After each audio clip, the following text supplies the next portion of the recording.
Alright, so before we start, I'm going to check my voice. Am I audible to the judges from the online session through the Zoom meetings?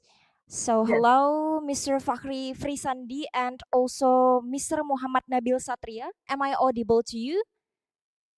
Yes, you're Sure. audible. Thank you. Okay. Alright, so thank you for your confirmation. So, we're going to open the policy case competition today. But before we start, I'm going to tell the participants that you guys are allowed to bring your iPad or handphone during the presentation, but bear in mind that we have a time limit for your presentation. So please stick to 7 minutes of presentation.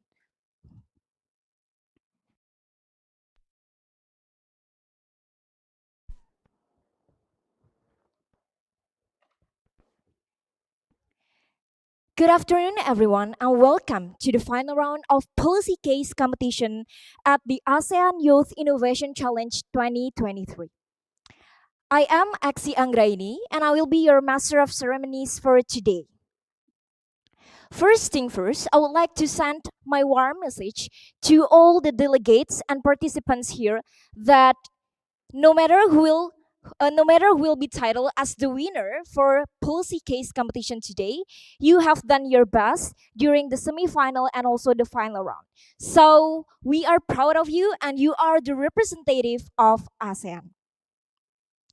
All right, so before we start our agenda, I would like to introduce and welcome our distinguished judges of policy case competition. Well, first, please welcome and give your applause to Mr. Wafa Taftazani as the founder and CEO at Upbanks. Please. All right. All right, next we have Mr. Fakhri Frisandi from Boston Consulting Group. Hello, Mr. Fakhri. Hello. Thanks for All having right. me. Okay, next we have our third judges, which is David Chua from he is the CEO at NYC Singapore. Hello, Mr. David. Our next judges is Daniel Oscar Baskoro. He is the Chief Operating Officer of Digital Transformation Office, MOH. Hello, Mr. Daniel. And next, we have Mr. Muhammad Nabil Satria. Muhammad Nabil Satria Faradis as the Director of Marketing Executive Solo Technopark. Hello, Mr. Nabil. Yeah. Hello, Mr. Nabil. All right. So I think you're in mute. Yeah, thank you. All right. Lastly, we have our next judges. He came from Thailand. Wait, I'm sorry.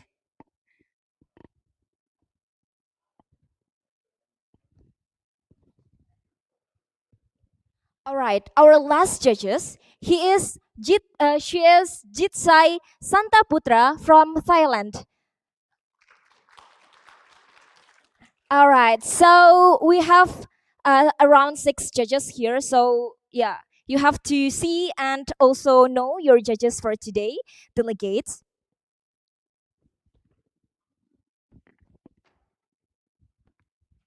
So to start the presentation, I will read the rules of competition. So to all delegates, please kindly note the following rules. First, keep the room and the presentation session to be conducive by putting your phones on silent. Do not converse loudly and do not interrupt when the judges and participants are talking.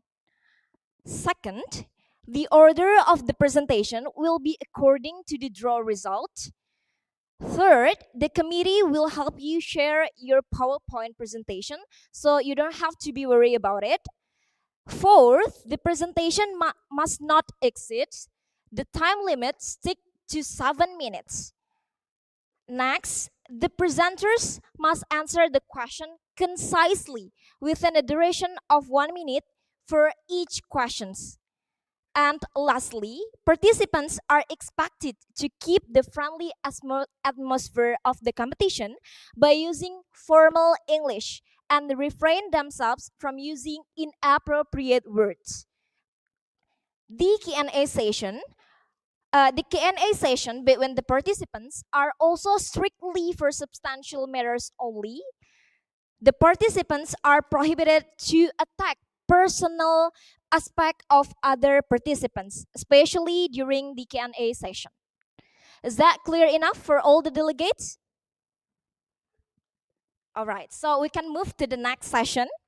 Now I will call all the finalists to make sure that everyone's here. So please kindly respond to my call and raise your hand up. Raise your hands up. So first we have Delhi Serdang team. Are you here, guys? All right. Next we have Techno Public. Next, the Elysian leader. Next, Eco Vision. All right. Next, Toko Jaya Renewable Abadi. Toronto Policy Front. Cakar Team. RSKJ Team.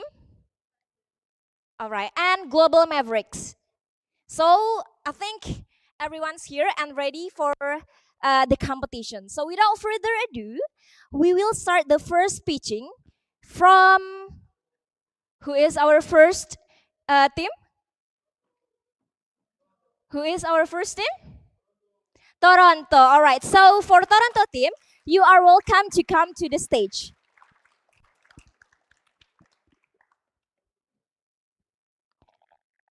The committee, please pull the screen for the team, for Toronto team.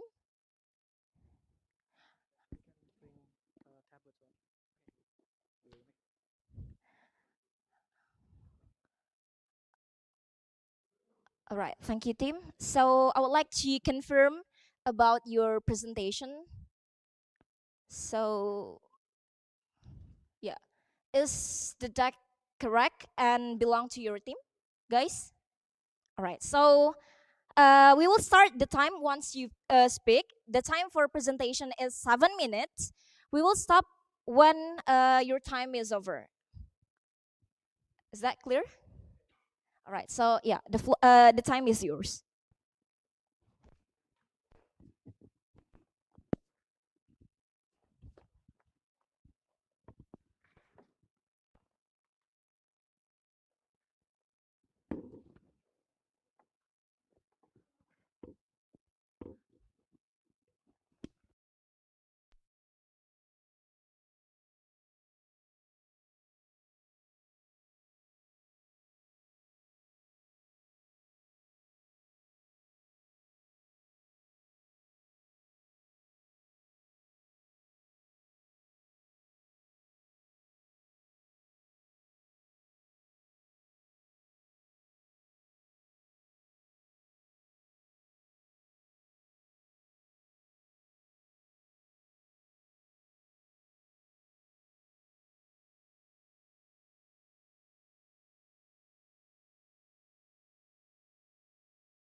On empowering Marvel to enable energy transitions to comprehensive economic, environmental, and public policies that will make Marvel fully transition into renewable energy and carbon-free future, brought forth by Toronto Policy Front team consisting of Fariski, Nagata, Kiana, Yusuf from University of Toronto, Canada, North America.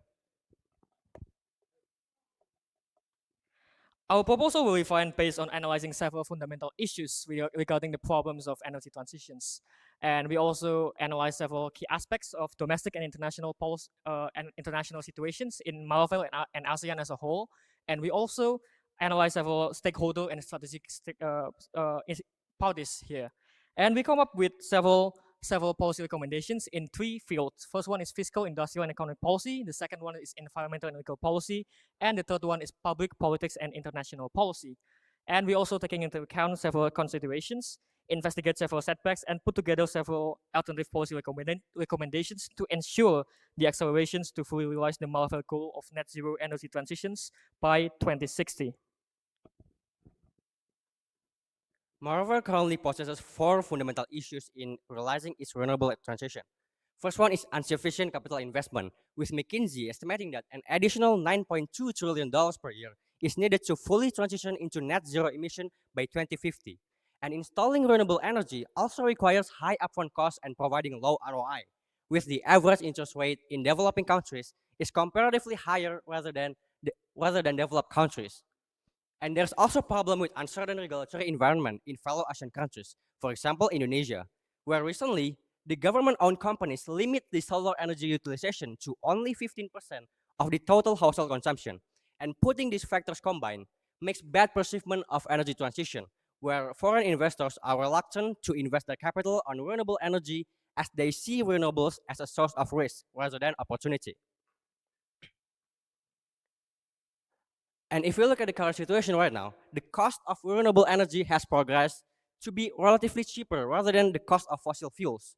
And Asian area currently possesses a large number of population and a rapidly growing economy with significant renewable energy presence. And putting Marvel in the picture, it is currently the largest economy in the Asian area with high economic growth, yet only 0.3% of the total renewable energy has been used. And using power interest metrics, we can divide 4 main groups of our parties and stakeholders. First one is high power and high interest. For example, it is like the government institution and multilateral organizations. And high power, low interest, like fossil fuels energy companies, foreign investors, and high income population. Low power, high interest, for example, like renewable energy companies, grassroots activists, academia, and etc. And last but not least, low power and low interest, for example, like low income population and marginalized population. After knowing several problems and also the regional dynamics of politics and also interesting stakeholders, we come up with policy recommendation on 3 fields. First one is fiscal, industrial, and economic policy, which consists of tax incentive and feed-in tariff system, which are designed to provide certainty to the investors so that they have financial certainty, so they are attracted to invest capital, fresh equity to Malafel. And we are also promoting state-led investment, affordable solar power components, and also specialized career opportunity for talented youth. Next, we have environmental and legal policy. We have omnibus law and renewable energy and energy transition law, which are basically creating national unified law on easing and incentivizing foreign investment to Malafel. And we have carbon tax, fossil fuel energy development moratorium, and running partnership of regional government and grassroots NGOs. And last but not least, we have public, political, and international policy on campaign and long-term cost-saving and independent energy generation and storage for household, door-to-door investment diplomacy, and also targeting 100% share of sustainable energy for minority groups, which are done now under Jokowi administration in the region of Papua. And we are also fostering the cross-border and technological innovations and intellectual property transfers in renewable energy to boost research in ASEAN countries. Next, we have several key considerations for Malafel to taking into account of. We have first one is providing investment certainty to accelerate the development of renewable energy in Malafel. And the second one is increasing youth participation and meeting the needs of marginalized groups. And the third one is establishing domestic and international collaborative framework on sustainability. So all of the policy aforementioned above need to be in line with all of these key considerations. Okay, so those policies are designed to accelerate the transitions into net zero carbon emissions by 2060. But there are some challenges. The first one is the intermittent nature of renewable power. Not all renewable energies can be relied on heavily. And the second one is chronic shortage of capital and foreign investors. The third one is concern over human and minority rights, unsupportive public opinion, and inexperienced government staff in sustainable goals. So we have alternative recommendations in mind. First one is the fiscal, industrial, and economic policy. We have public-private partnership, state budget restructuring, and equitable compensations. These aforementioned policies were designed to tackle the shortage in equity investment. And the second one is environmental policy. We have electrification of public transport, cap and trade system, pump storage hydroelectricity. And the next one, we have ASEAN joint venture on renewable energy, exploring external funding options from ASEAN Development Bank and others, and pushing renewable narrative on medias. Okay, so taking into account several potential obstacles in the field of economy, environment, and politics, we recommend alternative policies such as these to enhance the attractiveness of foreign investment in Maravel.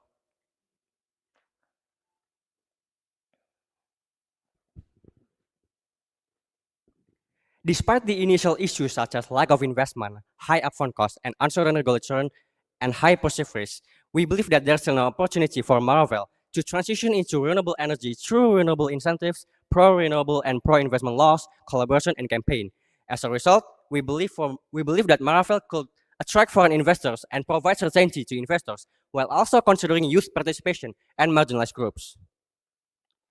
And here's our appendices that we use. And here's also references. And we really appreciate your attention for listening to our presentation. We really hope you have a very great day. And thank you, fellow ASEAN. All right. Thank you for Toronto team.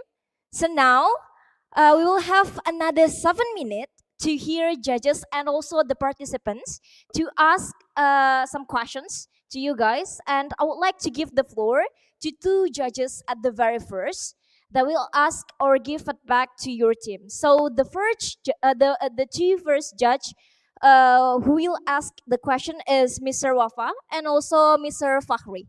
So I'll let Mr. Wafa to ask the Toronto team at the very first. I guess one issue that we haven't discussed yet in your presentation is the development of infrastructure, equipment, tools that can facilitate transition to renewable energy requires fossil fuel. Do you guys realize that? Is that something that you have? Yeah, we have that, and we analyze that. Yeah, it's more or less like the mining of lithium and others also generate for like pollutions and stuff and use fossil fuels. But in the ultimate goal is to have 100% like renewable energy transition. So I think that's a worthwhile sacrifice to make. And what's your thought on how can this be achieved when the very nature of building such infrastructure, pushing for rapid transition, requires fossil fuel in the first place? Because the way to solve this problem is actually by catalyzing the problem in the first place. So that's almost like an egg-chicken type of dilemma. What do you suggest governments and companies should look into? For example, if Tesla wants to push for full adoption of electric vehicles, right? That requires massive mining of nickel, right? And that also hurts the environment in the long term. So what is your proposal to achieving sustainable but still rapid transition to sustainable energy without the need for such massive exploitation of non-renewable sources of energy?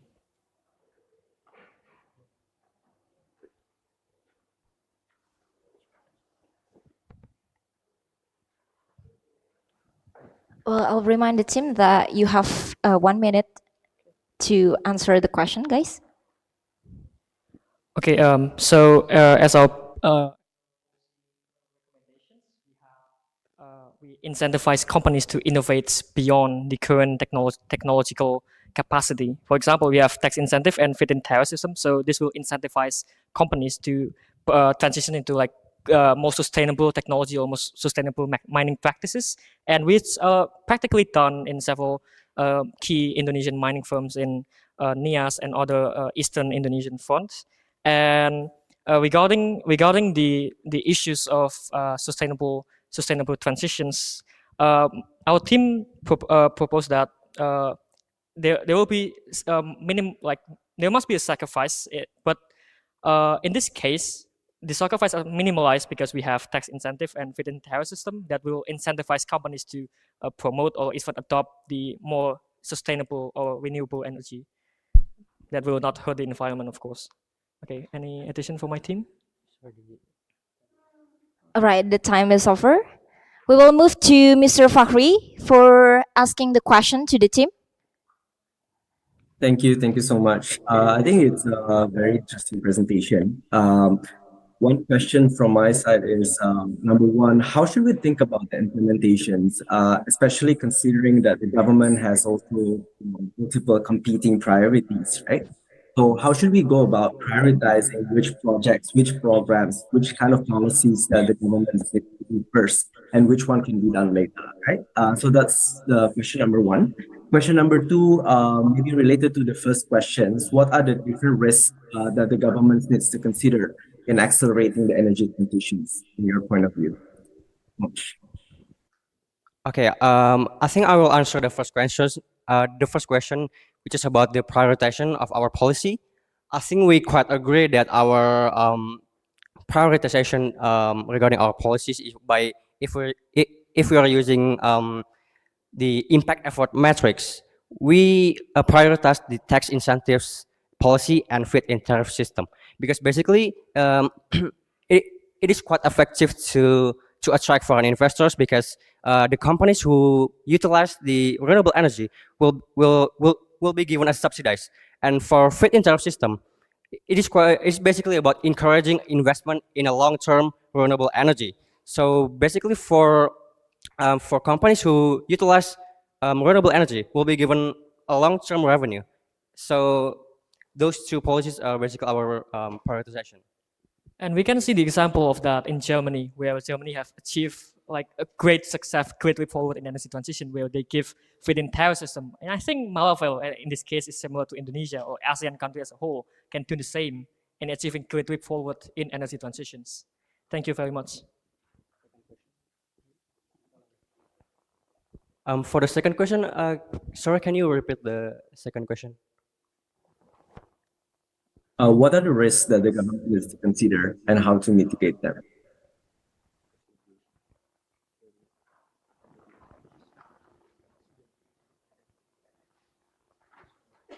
Okay, by rapid energy transitions, we have inherent risk of concern over human rights or minority rights. So we are quite concerned over these challenges, such as the human rights implications. As we know, there are dam development in Central Java called Wadas and other means, and there are also development of dam in Kayak in Borneo. This will ultimately displace several indigenous and minority groups, and we are currently aware of that, and we have in alternative recommendations we have equitable compensation. So we basically benchmarking from Indonesia's achievement in relocating many villages in East Java, especially in the TPPI in Trans-Pacific and Trans-Pacific Trans-Pacific oil in Tuban in East Java. So basically they give it equitable and even profitable compensation for the local. So this challenges of human rights and also Tim? minority rights are tackled by I'm these sorry policies. that. All Thank you. right.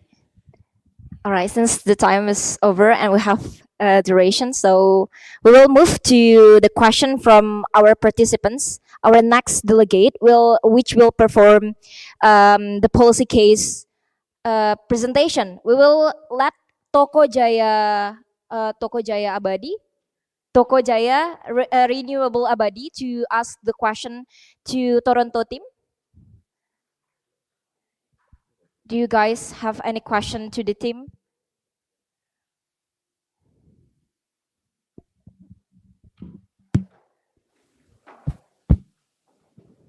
This will also imply for the next presentation, the next team which will present the idea will also have a chance to ask question to the team which present the idea. So prepare yourself, guys, for asking the question to the team.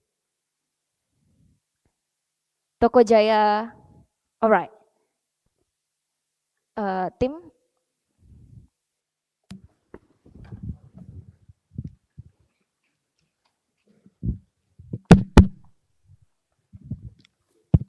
Check.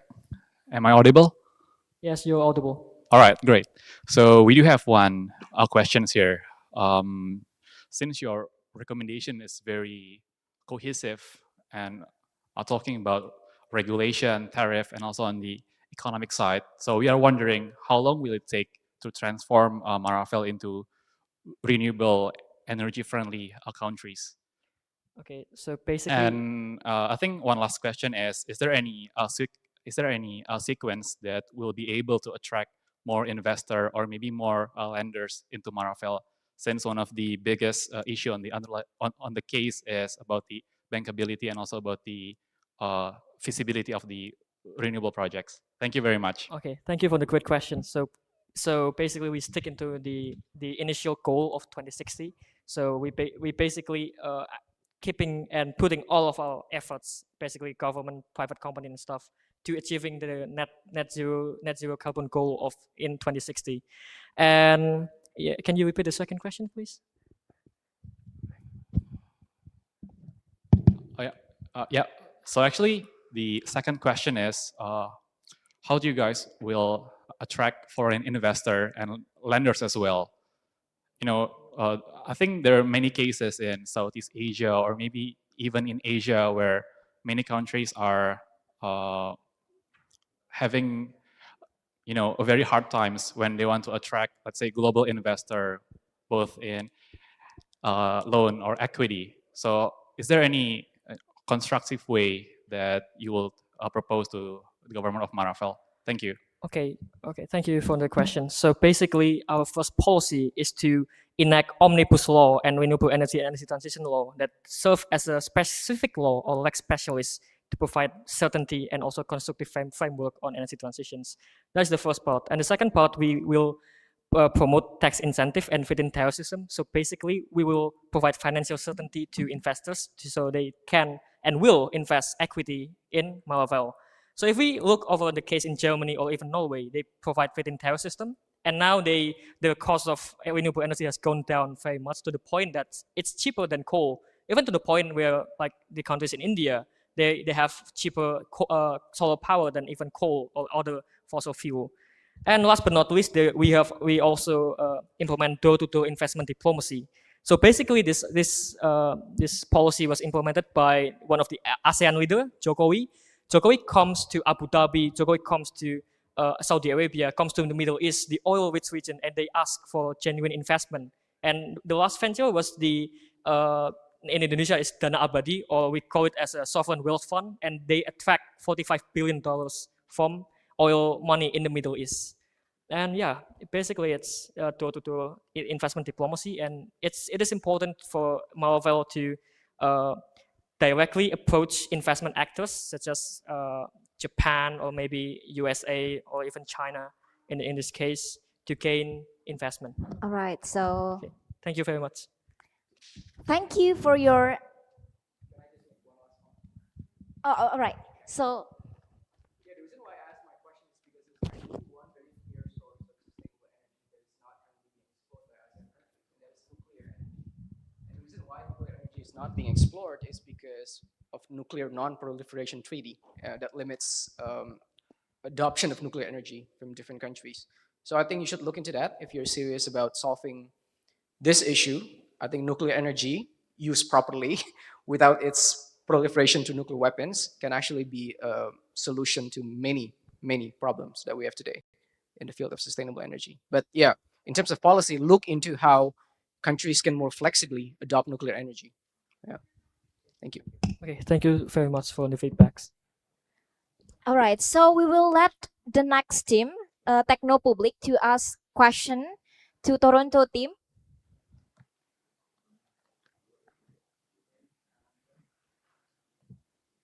Team, please give the microphone.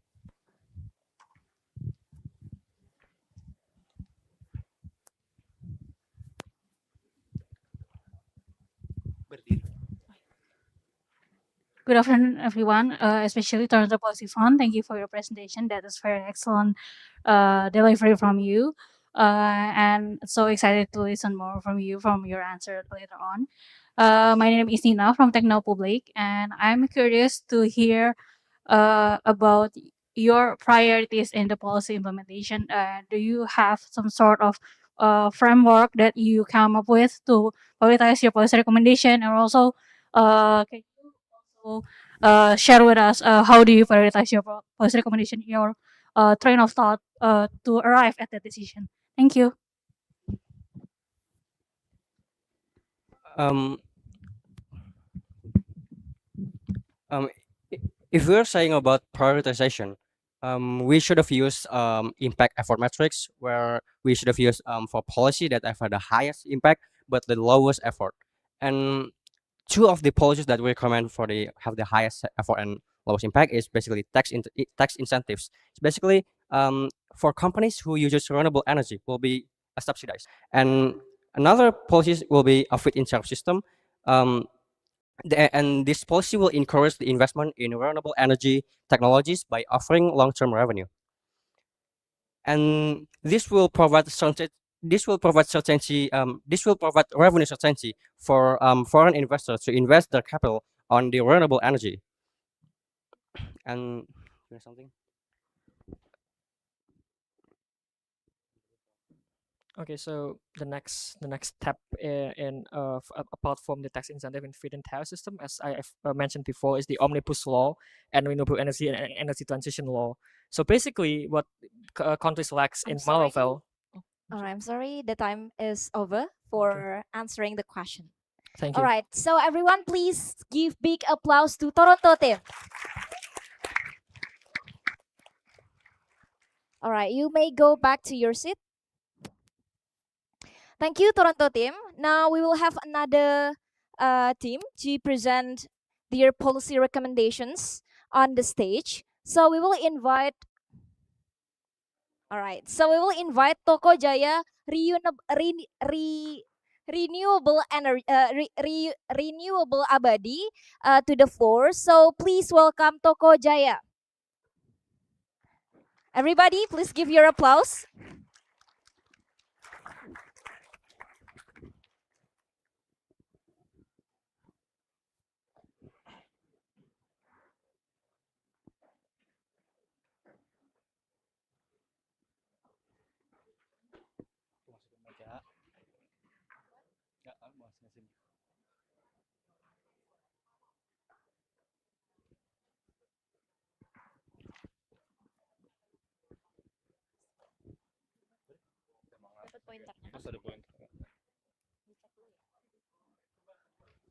I'll inform the team that you guys Test. are allowed to bring your phone or iPad to note every question from our judges and participants. All right, so I'll confirm about the presentation. Is it yours, guys? This is the correct presentation. All right. We will start the time once you speak, and good luck.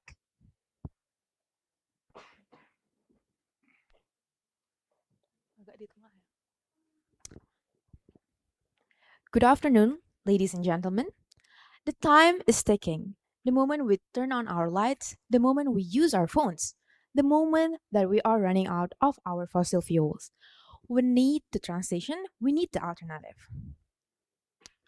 So, ladies and gentlemen, today Marvel has yet to address its problem on heavy dependency on coal and gas. Moreover, financial problems such as specifically attracting foreign investments remains as the biggest pressing concern in Marvel. Therefore, today our policy proposal aims to address this problem through three main holistic approach to this problem. Okay, thank you, Olia. So as we understand, currently Marvel holds one of the largest renewable energy reserve in Southeast Asia. Meanwhile, the country only utilized 0.3% of the total renewable energy. However, majority of ASEAN countries such as Philippines, Malaysia are scrambling to develop their own RE potentials. And we also believe that the current economic growth in Marvel could be the backbone of renewable energy transformations.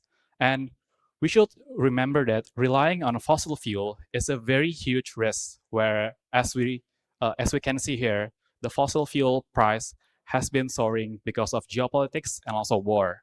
Hence, it is a huge urgency for Marvel to conduct renewable energy transitions.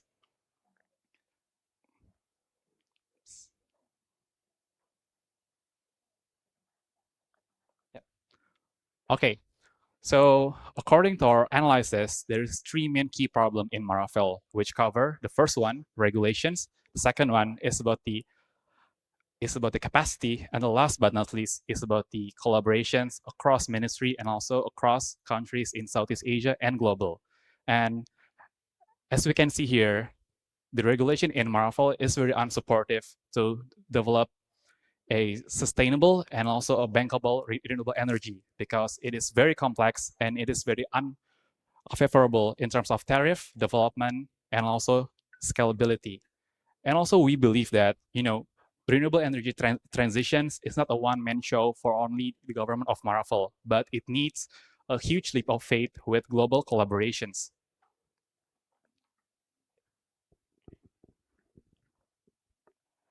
So to align policy proposals with Maravel's aspirations, we have identified 4 success solutions to address the bottlenecks within the RE power generation in accordance with involving parties.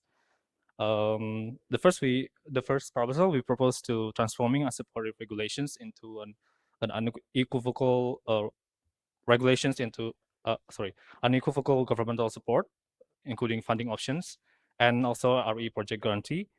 And moving on, we also to tackle the reliance on non-RE sources.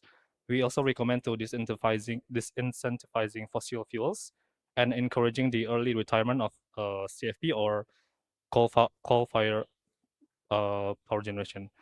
And also in response to the lack of financial support for RE projects, we suggest developing tailored funding sources through designated institutions and SWF, and to involve non-governmental entities in RE development and managing the associated implications comprehensively. We advocate for collaboration with environmental NGOs.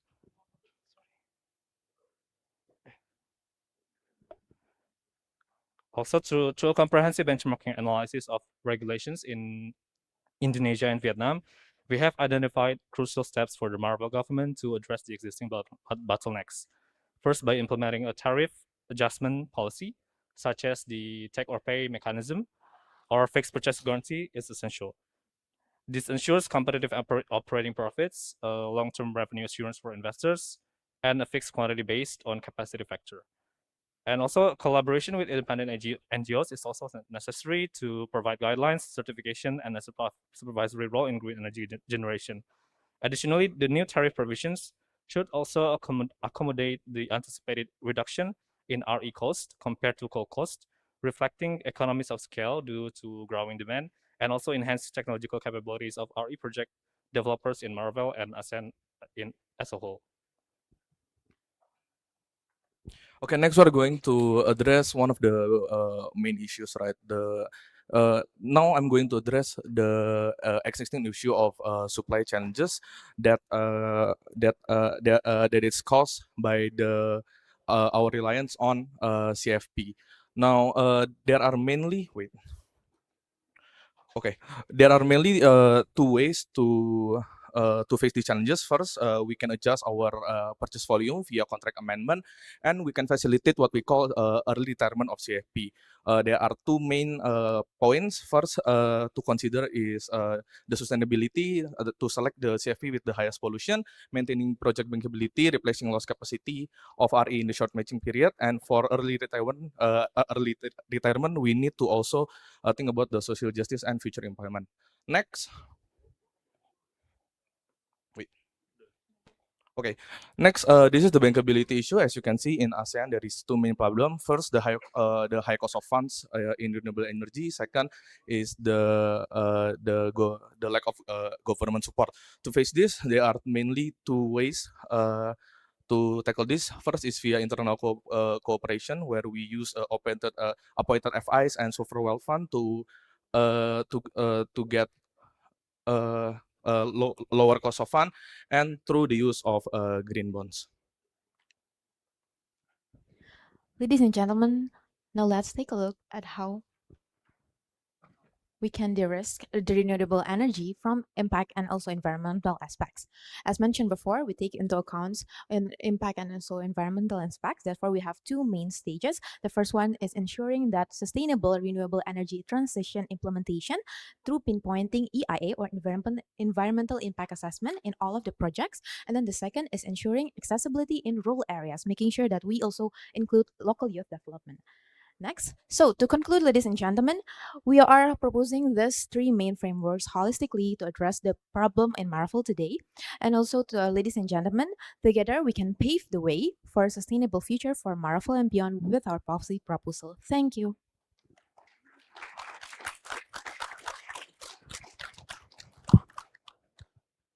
Thank you for Toko Jaya team. Now we will have 7 minutes to hear judges and also participants to ask question to the team. So I'll let the judges first. I will let Miss Jitsai and also Mr. David to ask question to Toko Jaya team. To meet Miss Jitsai. Okay. All right. Thank you for the presentation. It was a great presentation. I have two questions. The first question would be in terms of the short-term impact that you want to see, right? There's a lot of policies that you propose, but what would be the main one that needs to start as soon as possible that you would see? So not only just priority, but also in terms of timing, and also what is the tangible impact that from that? How do you prove that it is on track to being successful policy? Thank you. Okay, thank you for the exciting questions. So I'll address the first one about the short-term impact. So actually, one of the quick wins on our proposal is by establishing a transformation in the regulations while also developing one of the appointed financial institutions and also sovereign wealth fund in Marvel, we can see initial fund inflow from foreign lenders and also from foreign investor, where Marvel is no longer a burden for renewable energy projects. Hence, we also believe that by combining those two initial recommendations, we can also start a development of certain renewable energy potential in Marvel. And while on the third and also on the fourth recommendation in our proposal, it's for the long run. And I guess one of my colleagues can address the second question about the tangible impact.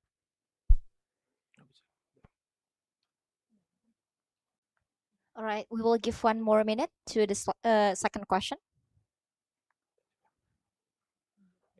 Okay, all right then. So one of the the key tangible impact on our proposal is replacing the existing coal-fired power plant with renewable energy. So by doing the early retirement of coal-fired power plant and also by conducting a contract amendment. So as we understand that there is a long-term and sticky contracts between the power plant and the off-taker. So by amending the contracts and also by retiring the existing coal-fired power plant, we can reduce the capacity from non-renewable to renewable energy. So I think that's one of the largest tangible impact that we expect. Thank you. All right, thank you, Tim, for the answer. Next, we will move to Mr. David. I'll keep my question simple since we're running out of time. The mark of a good policy is looking at what happens to the citizen. So I was looking at a local population stakeholder, and you mentioned the rural area. So let's say if you implement all these policies, what changes in the life of the person living in Papua? Give me an example of what happens. Yeah, Thank you so much, Mr. David. Yeah, we take into account on how rural areas or marginalized groups are important in implementing renewable energy. For example, taking Indonesia, for example, or as other Asian countries, even to complete the electrification rate in rural areas is already quite a challenge for the country. What about transitioning it into renewable energy, right? But then again, we cannot forget on how important it is. Therefore, we have to make sure that we take into account of these groups in every of our policy recommendations, right? So how will it change the life of there? So in our recommendation, we also encourage the most important thing is how on how we can make sure that the local participation in our transition is there. So first one, for example, making sure that they are the one who we can give them the jobs there. We can create lands for jobs. We can create lands for opportunities there by having the renewable energy transition. So it's not just us invading them, but it's us encouraging them to make sure that they like grow together with this renewable energy, right? But then how we can make sure like we can attract them and we can like making sure of them that they want to participate, right? So therefore it needs advocacy, it needs knowledge transfer for them to make sure that they understand the urgency of this renewable energy by also sorry, incentivize Tim. is needed. Thank you. Okay, thank you. It seems that we have one more additional question from our judge. So Mr. Fakhri will ask question for Toko Jaya team. Thank you, moderator. So I have one question. It's very interesting that you mentioned about early CFPP retirement, and the way one of the challenges actually, if you look at reduction of 1 gigawatt capacity in fossil fuels, it needs to be compensated by 5 to 6 gigawatt capacity in variable renewable energies, right? So there is this, the gaps that needs to be addressed, right? So how do you think about balancing between the accelerations and also grid stability and economic growth, because we need to ensure that the acceleration doesn't jeopardize the grid stability and also the economic growth, right? Because there is this discrepancy, right? So what are your thoughts on this? How should we handle it? Okay. Thank you for the interesting, interesting question, Fari. So, how we tackle the capacity loss during the coal fire during the CFP early retirement. So one of the key ways is I think there is two ways. So the first one is to make sure the transition is timely matched. So during the early retirement, we also consider the implementations of the brand new RE capacity. And last but not least, we also consider to mix the RE sources from solar, geothermal, and also biomass, since each RE type has a different a different model. For instance, if you are using geothermal, we can have power 24/7. But on the other side, if you are using solar energy, which is intermittent, it's only available during the daylight. So again, by emphasizing on power mix, Tim, it will the be time is very over. it will be very feasible. Thank you. Okay, thank you for the answer. So now we will let Deli Serdang team to ask question to Toko Abadi.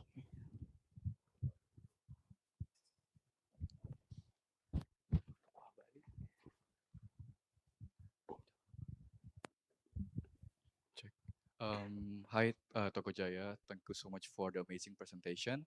My name is Ria Fernando from the Sedang team, and I think I will just go with a simple question. In slide number 2, you guys mentioned that there are 5 main types of renewable energy in Marafel, right? If I'm not mistaken, biomass, wind, solar, and others. If you guys have to choose one type of renewable energy, what will it be, and how you guys will implement it according to your policy? That's it. Thank you.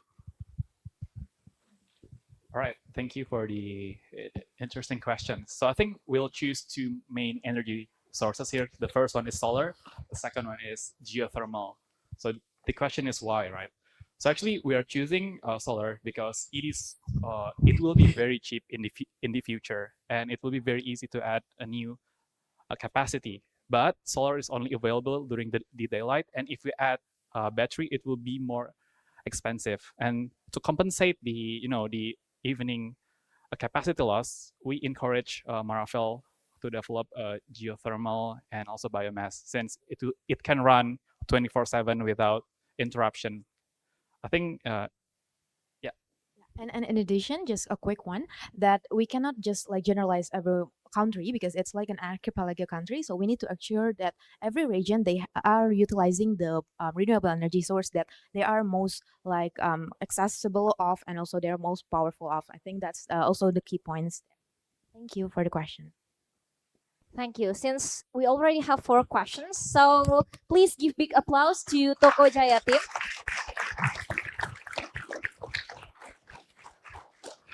You may go back to your seat. Next, we will let Technopublic team to present the policy recommendations to the stage.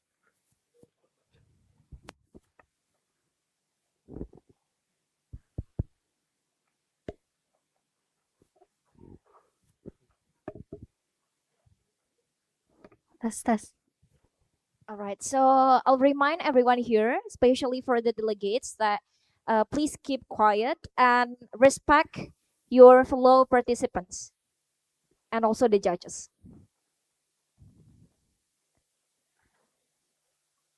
Okay. Good afternoon, everyone. Yes, this is the correct slide. Thank you. First of all, I would like to apologize for using mask today because I'm feeling quite unwell a little bit. Hope you can understand. Good afternoon again. My name is Nina from Technopublic team, and I'm here from LSS as a representation of LSS to present our proposal in digital literacy and inclusion. First, I will start with the summary. We have identified that there is an issue of low digital literacy and low digital inclusion in the LSS country, and we also have identified that there is a socioeconomic constraint. First is the divide within the community, that there is also data that states that LSS GDP is quite lower than the ASEAN average, and we also have identified a few stakeholders to collaborate with in implementing the policy proposal. A few stakeholders that we want to collaborate is first, government institution, industry, academics, and also international partners. In brief, our policy recommendations is divided into 2 parts. The first one is transforming education system, and then the second one is to encourage inclusivity of digital services. However, this is quite a lot, thus we want to prioritize a few target recipients and also resources to allocate within the implementation process.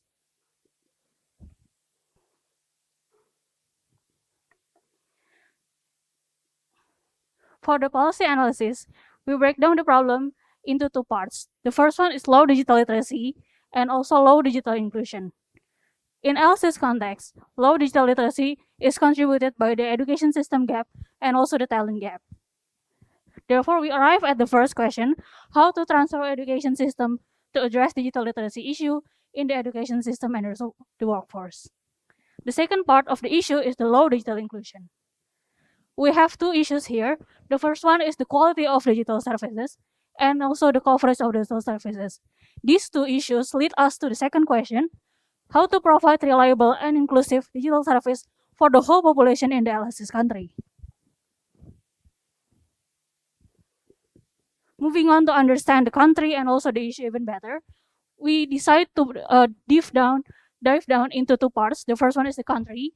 We have received the data that LSS is located in the heart of mainland Southeast Asia, but something to highlight here is the first one that, the third part, that they have tremendous economic growth.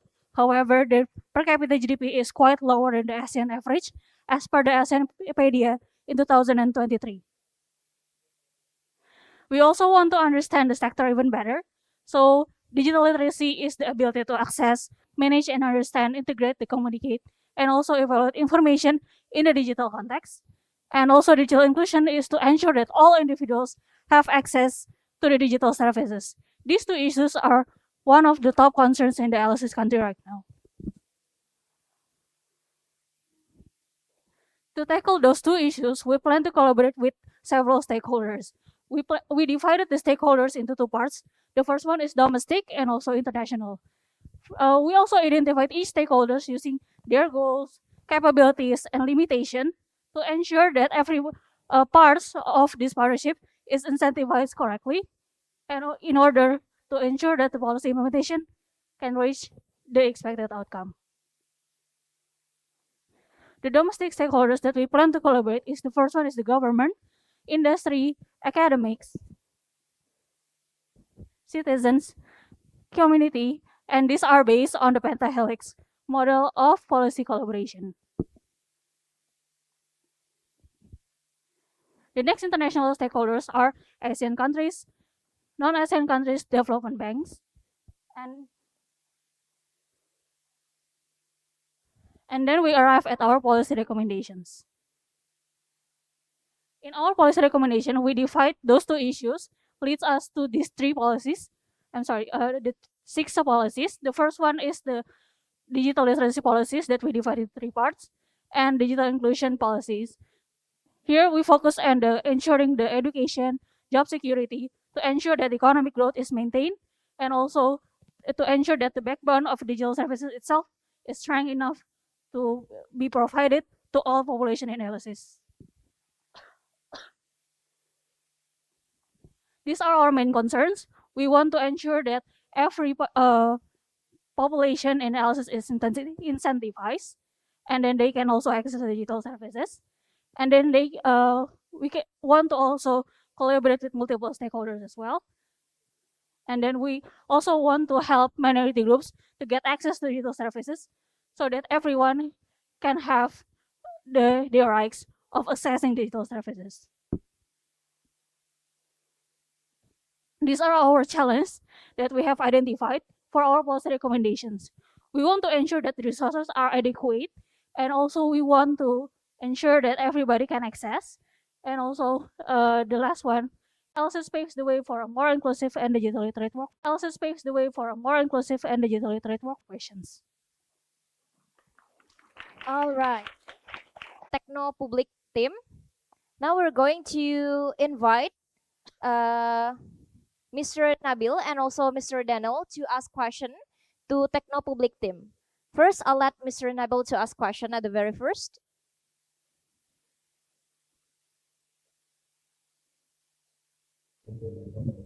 Okay, thank you so much for the presentation for the team Technopublic. The presentation is nice, and the policies quite detailed actually. However, before I start my question, I would like to probably clarify something. Could you explain a bit about what is your expectation in the Appendix 5 on the policy recommendation? Is that explanation of the policy that you presented in slide 7? Thank you, Mr. Nabil, for your clarification. So yes, the Appendix 5 to 10 are our detailed explanation for our policy recommendation, and Appendix 11 is for policy implementation roadmap that we are hoping can illustrate how we prioritize the policy recommendation, also to present the reason behind why we put the policies in certain order. Okay, thank you so much then for the team. And I would like to ask about the risk associated within your policy ideas. Could you explain a bit about the risk associated within the 6 policy that you already mentioned?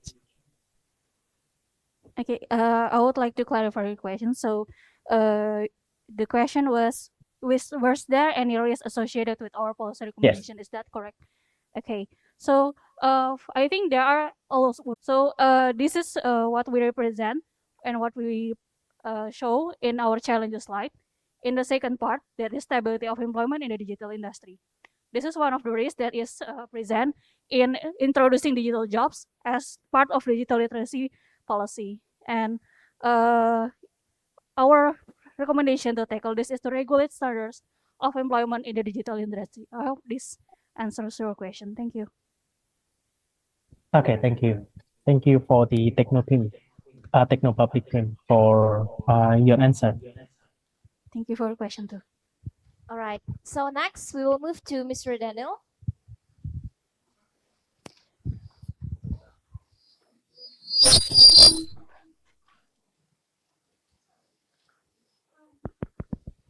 Okay. Yes. Okay.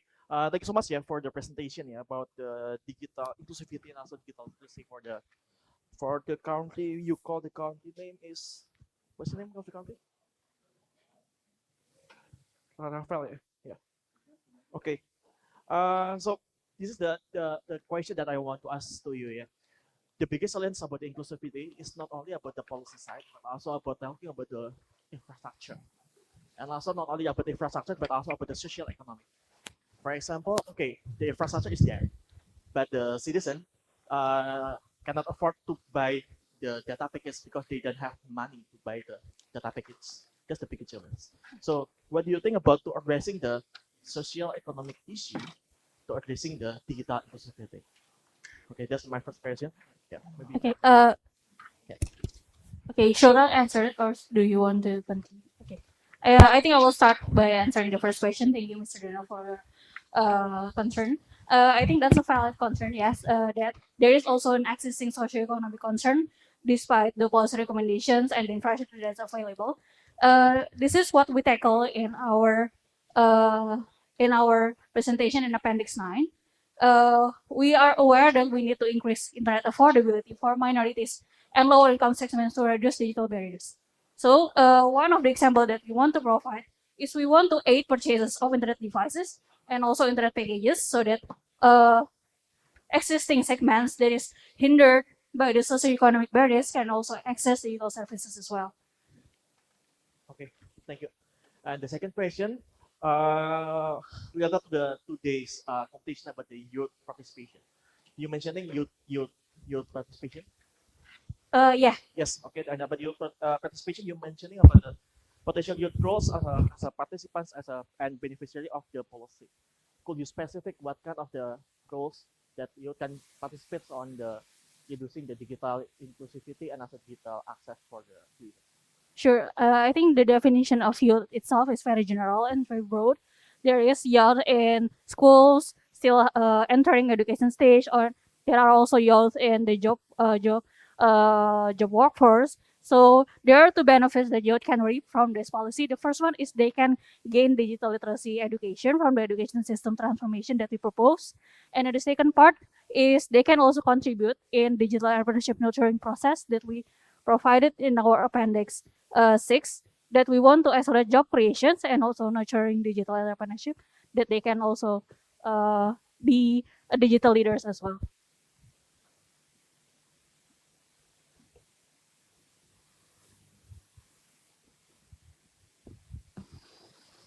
Thank you, Mr. Danong, for the question. Now we will let Chakartin to ask question to Techno Public. Okay, thank you so much, Artin, for your question. So, what I am getting from your concern is the first one is how to implement the measurement measures, and also how to integrate back the data that we receive from measurement into our policy implementation. Is that correct? Okay, thank you so much. So the first one is we want to ensure that the data that we receive from the measurement is first is based the outcome that we set. Like for example, we want to lower digital divide, we want to increase the job creation, and we want to increase digital literacy. That is the first thing that we can do, is to ensuring that it fits the data governance framework, and also it fits the monitoring of the outcome that we want to achieve. And then the second one is probably the measurement can return back the data to initial part or the trial part of the policy implementation, so that we can see if the policy is effective or not. Okay. Yeah, thank you. All right. So thank you for the answer. Now we're going to Global Mavericks team to ask question to Techno Public.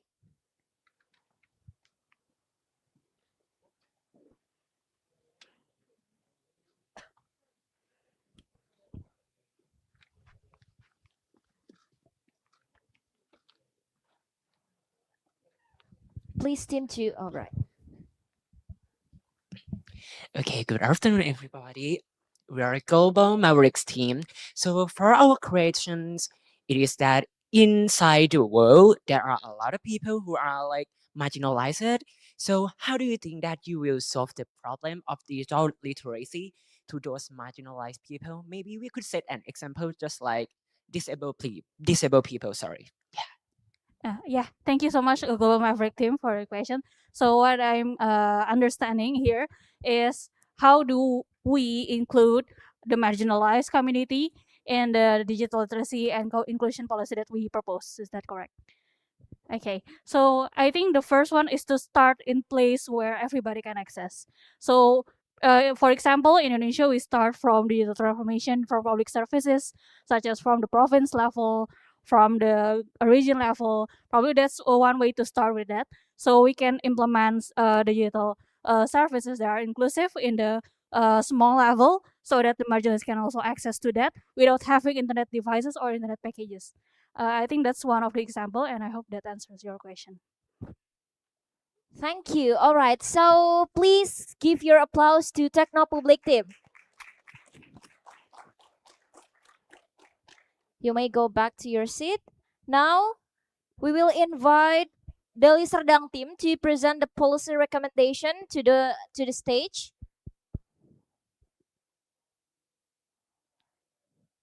All right.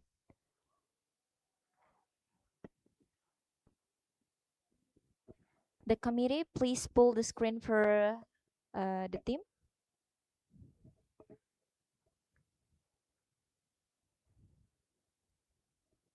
Check. Is that correct? Yeah, this is my deck. Okay, we will give 7 minutes. The floor is yours. What will you do as policymakers? There's a very strong economic growth, and you can be the leader in your region. However, turns out your population cannot afford and cannot do searching on Google. Good afternoon, honorable judges, fellow participants, and all the audience here. My name is Ria Ferrando from the Serdang team and here to present the job. Next. Sorry.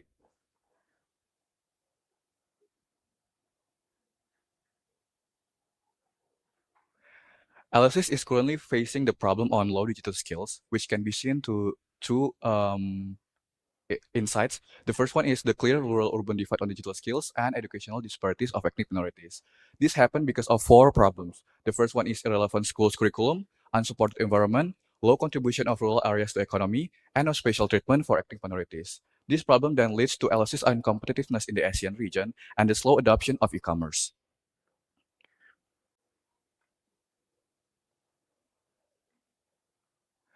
Based on the criteria that given in the case, Alesis possesses the same quite similar condition with Vietnam, which are the parameters are location, the e-commerce, the internet speed, the number of online shoppers, and the number of mobile phone users. Alesis shows a strong potential of economic growth as one of the fastest growing in Southeast Asia. However, it wouldn't be achieved unless Alesis solves the problem of rural-urban divide and persistent gap in its digital skills.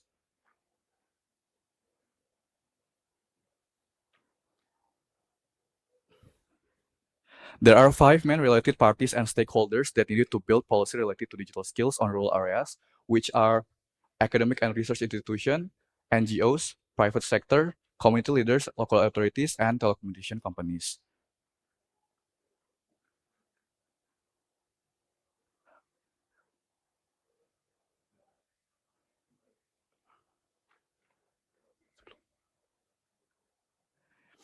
Introducing One Village, One Lab, an initiative to create a personalized digital learning ecosystem in Alesis rural areas for society to learn. This will be possible through 4 policies. First, knowledge on digital, integration of digital literacy and skills into the national school curriculum in Alesis. Second, the 2.5% CRD policy, which is the allocation of 2.5% of companies' corporate social responsibility funds for rural development. Third, Alesis Link Bank, which is local agents to enable online purchase transaction. And lastly, mobile education for smart technology in rural areas, or MESRA, which is already implemented in Malaysia back in 2011 to provide education and digital skill training to rural communities.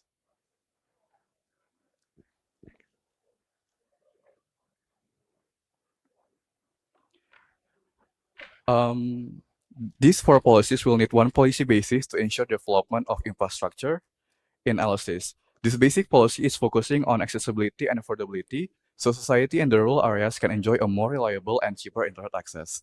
The benchmark is the Philippines through its National Broadband Plan and Indonesia through its Palapa Ring project, which both aims to improve the quality of internet access, particularly in underserved and remote areas.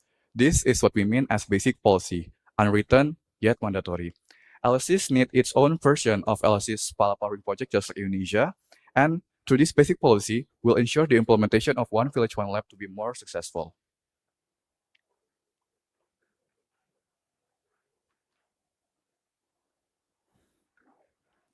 The four main policies are considering on three aspects, which are first, the education, second, the public-private partnership, and the last one is inclusivity.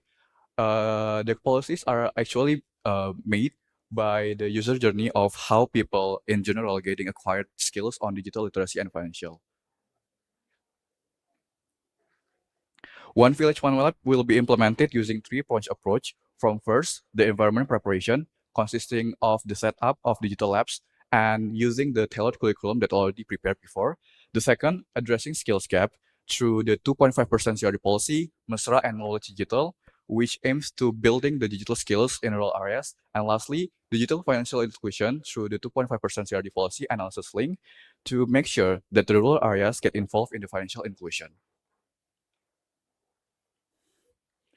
There are four challenges that can hinder One Village, One Lab implementation, starting the financial constraint, infrastructure limitations, resistant to change, and lastly, the bad implementation, monitoring, and evaluation.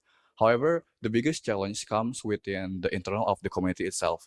Just like Mr. David mentioned in his previous talk, if we already prepare the infrastructure, but if the society doesn't want to learn, they don't want to adopt the technology, then what is it in for us? Digital literacy and inclusion analysis can be effectively addressed through One Village, One Lab, which consists of four main policies with one basic infrastructure policies, which are focusing on key areas such as education, infrastructure, accessibility, and affordability. By investing in this initiative, the government can bridge the rural-urban divide and empower all citizens to participate in the digital economy. And who knows, LSIs can be the Asian superpower later. Thank you.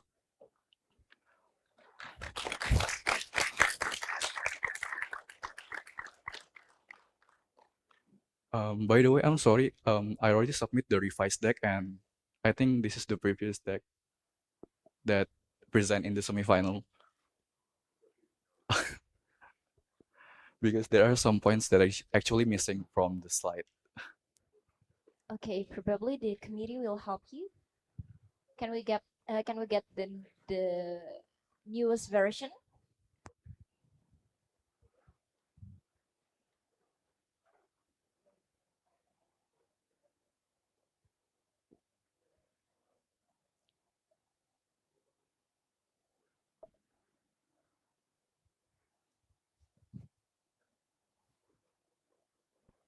Okay, it seems that the operator doesn't have the newest version.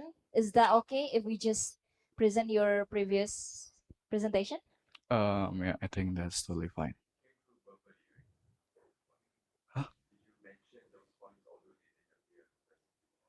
I don't mention it specifically, so the visual will definitely help, actually.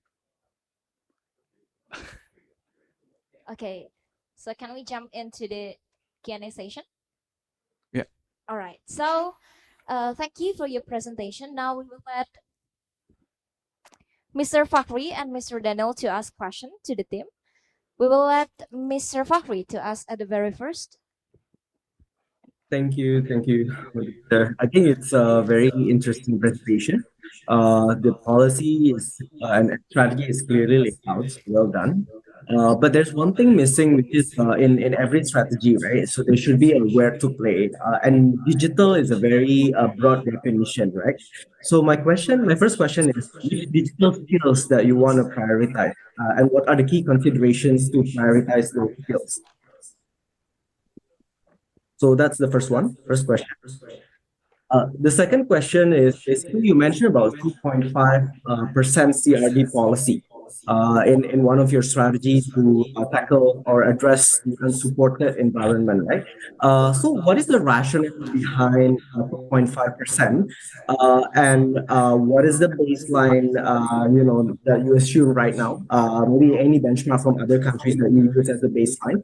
So can you explain a little bit more, elaborate a little bit more, what is the rationale or thought process behind this 2.5%? Okay, so Thank you. I just want to clarify your question. The first question is what kind of level of digital literacy that we are actually tackling the problem on through the policies, right? Yeah, like So it's digital aspect, yeah, because digital is very broad, right? So when we're talking about addressing digital through educations, public-private partnerships, like which digital aspect that you want to address first? So the policy that we proposed before is actually focusing on each stage of digital literacy, starting from the schools, and then you go to after graduation from schools, you work. So from the school, we made the knowledge on digital, which is actually the integration of digital skills curriculum to schools. So you get acquire the skills formally to schools. And lastly, we have Mesra, which is actually specific program for marginalized communities in rural areas. So for the formal sectors, we want to tackle step by step for students, and for the special communities, we want to tackle it through a Mesra policy. And for the question number 2, is it about the reasoning behind 2.5% CRD policy, right? So as we all know that companies has corporate social responsibility, and they have 100% freedom and rights in implementing those corporate social funds. And from what we observe from the companies, they actually implement it in various way, like for education, for community development, and etc. And if we can, if we can work with the company to provide a quality access and helping the government in fund, so we can use this corporate social responsibility to build infrastructure. So in short, we want to combine the policy that is made by the government and the public private sector, so we can accommodate more and better infrastructure development, and also a better training education for society. That will be my answer. All right, thank you. Now we're going to Mr. Daniel.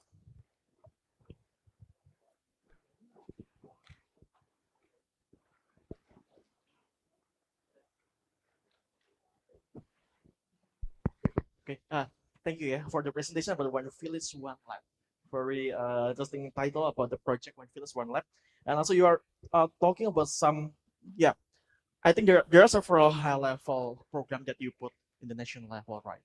But in the title you put the One Village One Lab, so they're focusing about how we can create the digital literacy digital program in the village level. And currently we know that in the village level, each of the village have the budget funding, what we call it the village funding or dana desa, that currently owned and operate by the head of the village. So my question, how you can convince the head of the village to implement the digital literacy program? Because sometimes head of the village have other priority. My priority is about health. My priority about to build the road. They have a lot of priorities. The technology program still not sexy in the village. Okay, so based on that, on your program, what kind of your program, what kind of your justifications to convince the head of the village to implement the digital literacy program in their village? Thank you. Okay, so I think there is quite bias here from your question, because Dana Desa is actually implementing in Indonesia, right? And we cannot compare with other Asian countries in Thailand, Malaysia, and etc. So if I were about to convince the head of the village about implementing this One Village One Lab, we can focus on, in Indonesia we have desa wisata, so we can grow the potential economic within the desa by equip the people, the local people, by digital skills. And also, again, in the case, it is mentioned that they want to penetrate the e-commerce, so we can work with the e-commerce to ensure the development of economic growth in the village. So that will be, in short, some kind of like high investment, but in terms of development and also desa wisata. Is that answering your question, or you have? I'm sorry, what is your first question again? How how you can convince the head of the village, head of the local government to implement your program, because usually technology is still not sexy. So and then you mentioned about to put on the SME program, right? Or you have any other answer on that? Also, another way to convince the village people which are not into technologies is by, inviting the same people within their quality.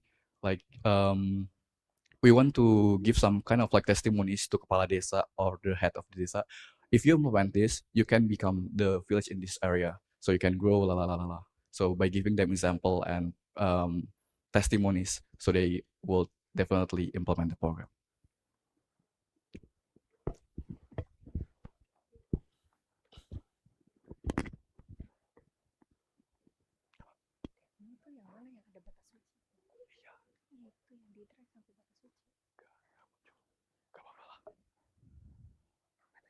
So it seems that the committee will confirm about the presentation, or we just have another issue.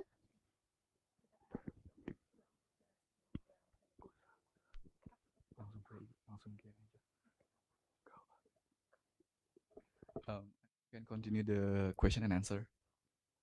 Okay. So since we are reaching the end of the competition, so we just limit one question from the participant. Now we will let Ecovision to ask question to Deli Serdang.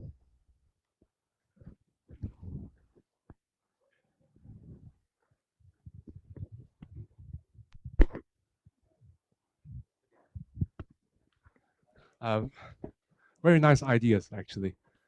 But I was just back to, I mean, if we go by sequence, which part of the reforms you want to implement for digital literacy would be most important for you, for your consulting firm? Can you repeat the question? I'm just wondering which part of the policies you have presented would be the first priority in implementation. Is it at the rural level? You want to take it to city level first before moving on to rural level? Any thoughts about having a sandbox or like a pilot program for a small scale before you try to scale up? Thank you. Okay, thank you so much for the question. So the first policy that will be implemented in LSS definitely by, it is in a slide, but it's not shown before. So in my revised deck, we have like some kind of like LSS national policy, which the focus is to build infrastructure development in rural areas. So the first policy is to make sure whether the environment is ready or not. So when we equip them with like training or education program, they will be more ready because the environment is already ready for them to implement the education program. That'll be my answer.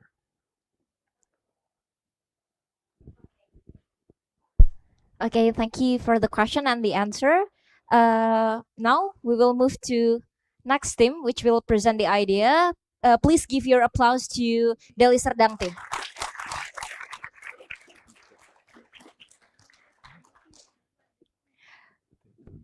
Please come to the stage, Cakar team. We will give you 7 minutes and you can confirm about your slides at the very first.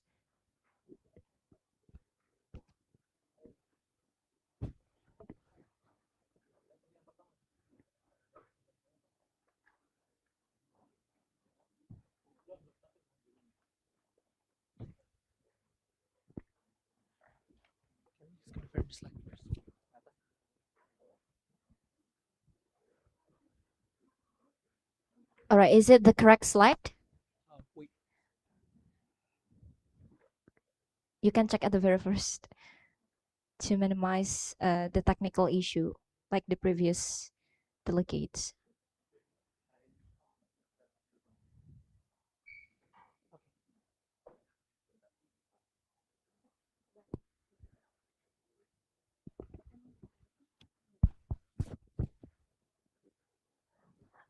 Okay, we will give you 7 minutes by now. The stage is yours. Well, good morning, ladies and gentlemen. A few months ago, the Minister of Education from Feradia came to us. He explained to us regarding condition of Feradia's current education system that seems to be failed in creating an ideal education environment for Feradia itself. So we can see that only half of teachers in Feradia that can be categorized as a professional teachers. And they even have a very low salaries while being overworked. That seems quite a big problem that is faced by Feradia on their education level. But we can see their steady economic growth. By seeing that their economic growth, we can see and we believe that by supporting that education sector in Feradia could be a powerful weapon that can help Feradia to create a further development in their economic sectors. So we from Jakarta Consulting would like to propose you introduce the solutions about the policy that we designed for the Feradia itself.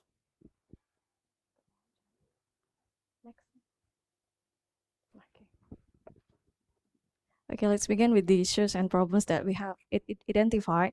So with a fishbone analysis, we found out that there are three major problems that Feradia has faced.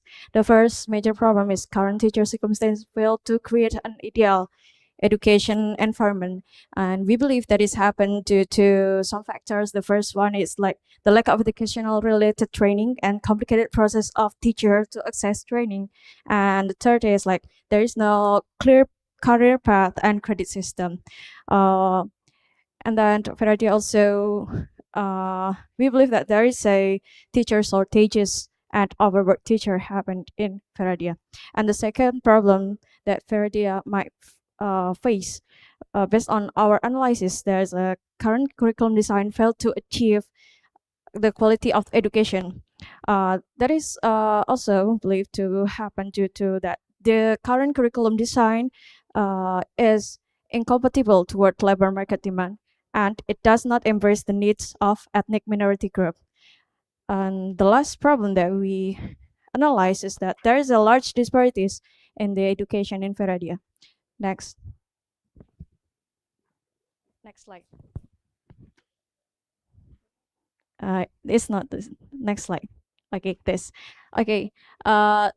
We found that the condition of education in the Feradia is the same as the condition in Thailand, where there are a large disparity in the quality of education between urban and rural areas, which in turn affects other development indicators. And it is also so that in Thailand, it was found that only 24 out of 79 provinces achieve a low rank in ONET or in its national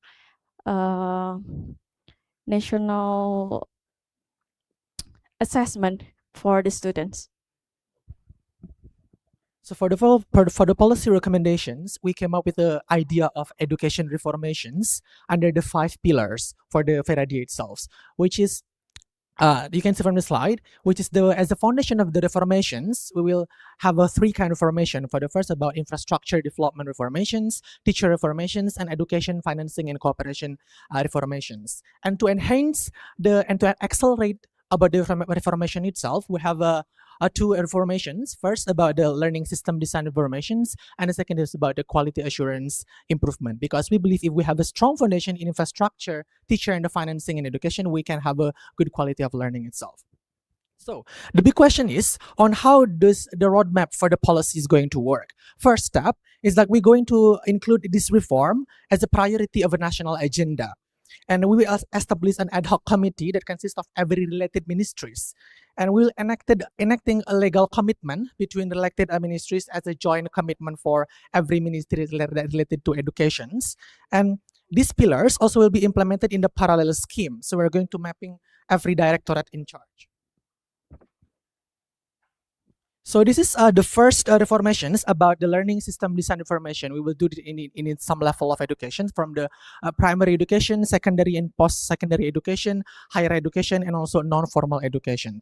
So for the primary until the higher education, this is to address the issue of law about the young population that are still in the formal schooling. We will enhance for the primary education, we will redesign the evaluation system and introducing more to them on how is actually to love learning itself and creating a high enhancement foundation in reading, mathematics, and also science. And also for the higher education, which is the university level, we'll apply like intensify the Career 101 program and internship programs.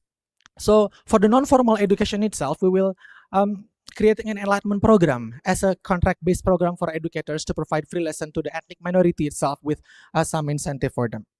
So the indicator for this program is like the percentage of school implementing VET or vocational education training. So for the second reformation, we have the quality assurance about reinforming the accreditation and etc. about the management of the supervision of education itself. And next, please. The third reformations is about the infrastructure. Reformations is not only about the physical infrastructure, but also about the IT technology infrastructure for the school itself, not only for learning process, but also to support the management of education itself. Next one is teacher reformation. Teachers are the key in determining the quality of education. So here's to suggest to first, improving teachers' quality through three aspects such as career, qualifications, and competency. And then the second one, increasing teachers' basic salary and implementing performance-based payroll. And then the third one is equitable teacher distribution. This is how we attract quality teachers in rural and isolated areas. We will give them incentive if they're willing to teach in rural areas. For example, teacher exchange. With the opportunity to teach and learn from other areas, it will add insight and experiences to these teachers, and it can be shared with their students. And then next is education's financing and cooperation reformations.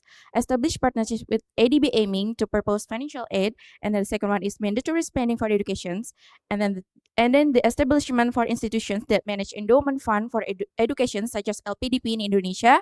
Establish a cooperations with National Investment Board, seeking for assistance and ratifying ASEAN UNESCO standard program. Next. So the next is about the interested parties. We have 5 stakeholders here. First, Asian Development Bank. Second, ASEAN and UNESCO. Third, ASEAN country. We want to do cooperation with Singapore as they have a best practice in vocational education training and ad Sorry, hoc Tim, committee the time is related over. ministry. And the last is private sector and NGOs. Thank you. Okay, thank you for your presentation. Please give your applause to Ego to Chakar team. Okay, now we will move to Q&A session with Miss Jitsai and also Mr. Wafa. I'll let Miss Jitsu to ask the question at the very first. Yes. Okay. Thank you for the presentation. I want to hear a little bit more about the quality assurance, right? So that was item 4, I think, item 5 on your recommendation. Can you speak a bit more about that? What sort of improvements, quality improvements are you thinking about? And how do you want to go about doing it? Sorry, can you repeat the question, please? It's unclear. Yes. So on your presentation, in your policy recommendation number 2 about the quality assurance, how are you going to measure in terms of like baseline, the testing, and then which items do you want to improve? It's a very long list of the accreditation system and the management provision. But in terms of how are you going to start working on it, can you please speak a bit about that? Okay, thank you for the questions. So the question is about how we measure about the second reformation about the quality assurance improvement, about the baseline that we kind of use and how we measure it, right? That's your question, right? Yes. Yes. Okay. For this our second reformations about the quality insurance improvements, indeed we have three main things in 3 main programs in this reformation. Which first, reformulating the national education standards. By reformulating the national standard itself is not only about the teaching systems itself, but also about the infrastructure, and we can also reflecting the baseline that can be used by some Asian countries that has been successful in applying this, which is Singapore itself. And the second program is about reinforcing the accreditation system, and the accreditation system of school, for example, will reflect on the first standard that we have created before. And the third about this reformation is about we will amplifying the management supervision itself. So will be an audit that regularly been done for the education sector itself to make sure that this information executed in the way that we designed before. Thank you. Time is over. Okay. Now we will let Mr. Wafa to ask the question. Okay, thank you everyone for the presentation. I think one thing that you haven't mentioned in the presentation when it comes to why teachers are paid so low is not because governments want to pay them low salaries. It's because there's a, and this is true in the case of Indonesia, probably true in the case of Irradia as well. There's an overwhelming supply of people wanting to be teachers. An overwhelming supply of teachers compared to the lower need, the lower demand for teachers. So teaching obviously is a very important profession, and we have a lot of population that need to be taught. But it has been the case that why teachers are paid so low in countries like Indonesia is because policymakers know if one leaves or one resigns, there are 1,000 others queuing up, ready to replace this person. So there's a mismatch between supply and demand of teachers, as well as the quality of teachers in the supply pool. So how would you think about this problem, and how would you solve the issue? Okay, thank you, Mr. Wafa. I'll answer the question. Basically, as we want to raising the standard of basic salaries and implementing the performance-based payroll, we also increasing the qualification of how these teachers gonna be. Not in terms of when they are already become a teacher, we will increasing their qualification, but also how when the registration of the registration or the recruitment of teacher is gonna be. We will also increasing the standard of the qualification upon how you could be a teacher when you are your major maybe align with what you're gonna teach soon. So that's why we want to be precise with the qualification, not just like right now there are no any specific requirement upon how you can be teacher. Everyone can be a teacher if you already have experiment maybe, but we want to be the specific major that could teach the teacher. They already have the experiment, they have the qualification, and also they have the another thing that could be support as the quality teacher. That's so that's why. I think that's a wonderful idea, but there may be a unintended consequence. So for example, right now, let's say we have 10 million people interested in teaching in Indonesia with the current standards, and 9 million ending up becoming teachers, for example. Let's just use an example. We raise the standards, and then suddenly now the number of teachers who meet those standards go down to 2 million. So suddenly now you have 8 million unemployed teachers. They cannot work, they cannot teach because they do not meet the standards. So what happens then? Okay, so what are we going to do is like we made a recommendation to the government so that maybe the Ministry of Education will provide a something like training, like to increase the pedagogic for the teachers, and it the training as we can see in Indonesia, we have something like the AA training, pekerti training, and clinical teaching training for the teacher, for the basic teacher. So while we are increasing the standard of the teacher, and as you said that from 10,000 maybe there only be 1,000 left, the 9,000 will make that training for them, and it is free. And it already implied in Indonesia. Thank you. Thank you, judges, for the question. Now we will move to the participant from RSKJ team.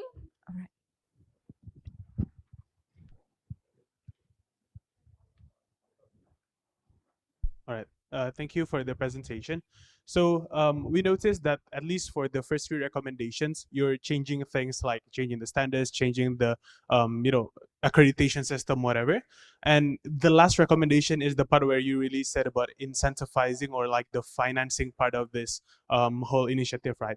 So my question is, due to the fact that your recommendations seem to rely solely on like financing from ADB or other international organizations, and given that the solutions seem to be at least the first three seem to be quite costly in terms of implementation. How do you ensure like the country itself can self-sustain these programs without external, especially international financing? Thank you.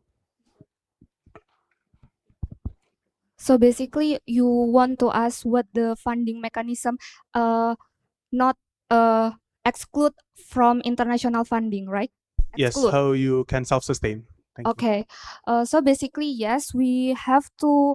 We propose two main funding mechanism. First, from the Asian Development Bank, international institution.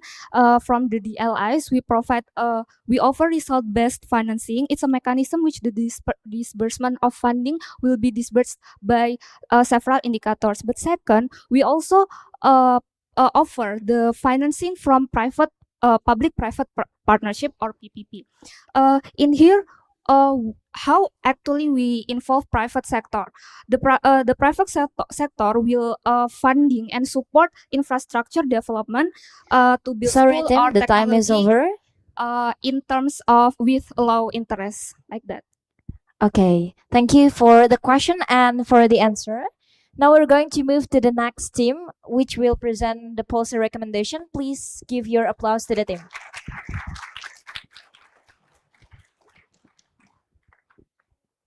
Now we will invite Global Mavericks to come to the stage to present their ideas and also confirm about the slides.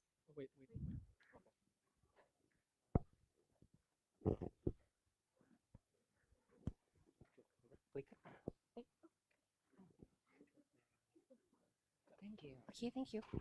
So we click which button, right?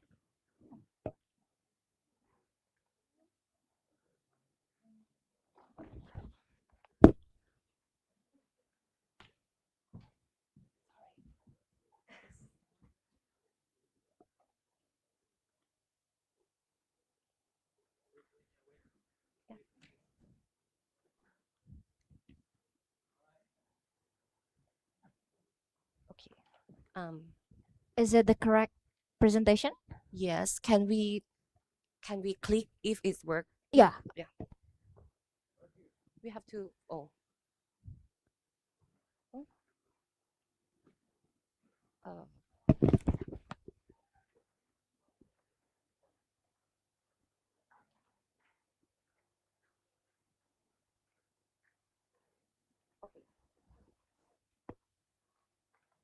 We will give you 7 minutes to present your ideas and yeah, you may start.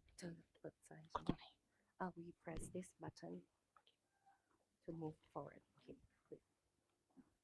Hello. Okay. Click. Good afternoon, distinguished Board of Judges and all awesome finalist teams. We are Global Mavericks team originated from Thailand. Our program addresses the challenges faced by marginalized community, including those affected by race, disabilities, poverty, and minority wealth. By providing the necessary skills and support, we strive to create a society where everyone can thrive.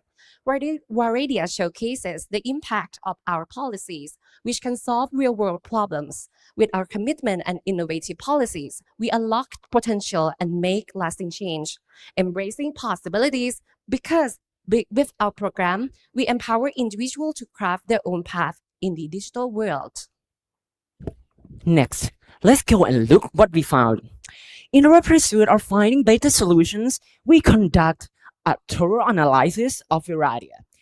We discovered that the education system confronts a lot of challenges. These include underqualified teachers, significant disparity in qualifications among the educators, relatively low salary for teaching staff, a lack of innovation within the teaching methods, and most importantly, poor student assessment performance. Why is this important? This issue deeply impact our students and necessitate immediate action. We are going to do in teacher training, enhancing the value of teaching profession, fostering innovation, and prioritizing student support. By doing so, we can cultivate an education system that is both equitable and empowering. What's in Viradia today?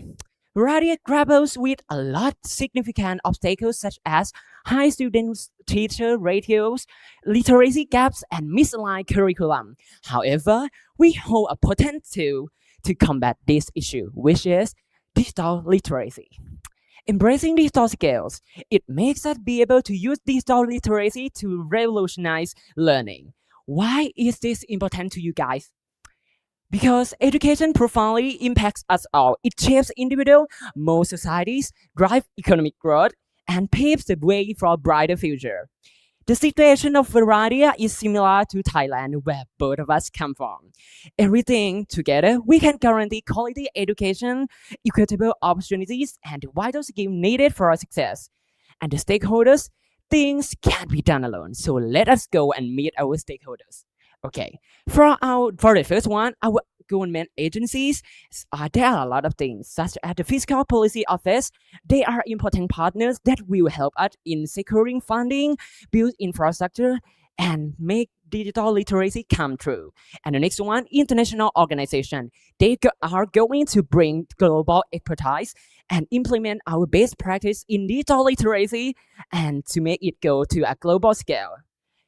And the next one is civil society. They are going to advocate. And the first one is academia. They are going to provide us with a lot of insights that will make us be able to be good.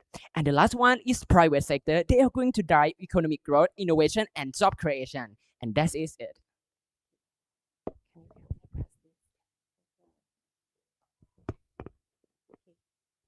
Can you? Okay. To strive for a change, a policy needs to be made. We are excited to share our policy, which is inclusive learning, empowering digital education for all. The policy holds immense potential to shape the future of work and education that everyone can thrive in the digital era. We stand on strong pillars, addressing crucial aspects of digital literacy, embracing digital learning, and creating an effective and adaptive curriculum. We open doors to educational opportunities, driving Varadia process in the next decade. We will monitor and evaluate our initiative, engage with stakeholders, community organizations, educators, parents, and government agencies, communicate our vision extensively, ensure compliance and inclusivity, and continually review and adapt based on data-driven insights. Let's get to the next one. Okay, go to the next one, please. Can we click it on? You go forward to the computer. No. Okay. Let's talk about our key considerations. To unlock the door, we need to find the key. Our policy recommendations for Varadia are based on 5 key considerations. By promoting seamless transition from school to work, Varadias have to make sure that educators got what needed for future when work. Those can come from training, consulting, job placement, and supports. Improving teacher support. Teachers have to be the standards and update to recent education trends, positivity, and support towards educators. Welfare of the teacher will be enhanced along with mentorship programs towards teachers. Empowering marginalized groups, foster stakeholder collaborations by coordinate with ministries, facilitate research collaboration, and mobilize resources for any community. And the last one is to also explore regional initiative by engaging in Asian programs, establish partnership along from successful practices that we can find from. So go to the next one, please. Can you click it? Okay. Oh, no. Go back, please go back. Okay. Let's talk about challenges and recommendations. Successful paths overcome with obstacles and way to find a way. We have to know how to find a way to run through them. Equal access to education would be the question that we all are concerned with. While every policy published cannot cover all those needed, but digital literacy will enable those that are in a teacher torture situation, while digital literacy cannot move themselves. A help from public-private partnerships and community engagement can help it reach all diverse group of educators and provide a smooth transition from school to work.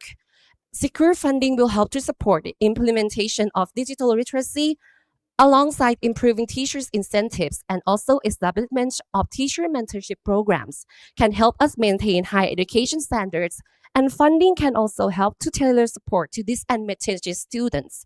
Digital literacy can provide tech-based solutions to bridging and integrating technology in education as well as a system to measure process, which can be used to continuously monitor and evaluate those in the system. To the conclusion, please.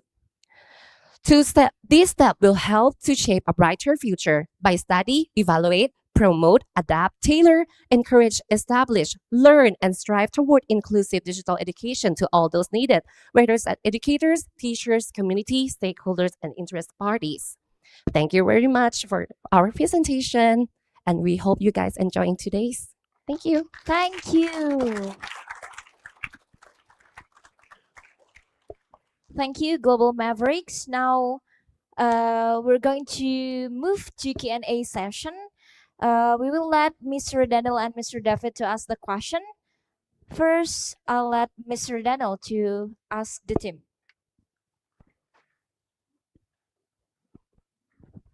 Hi.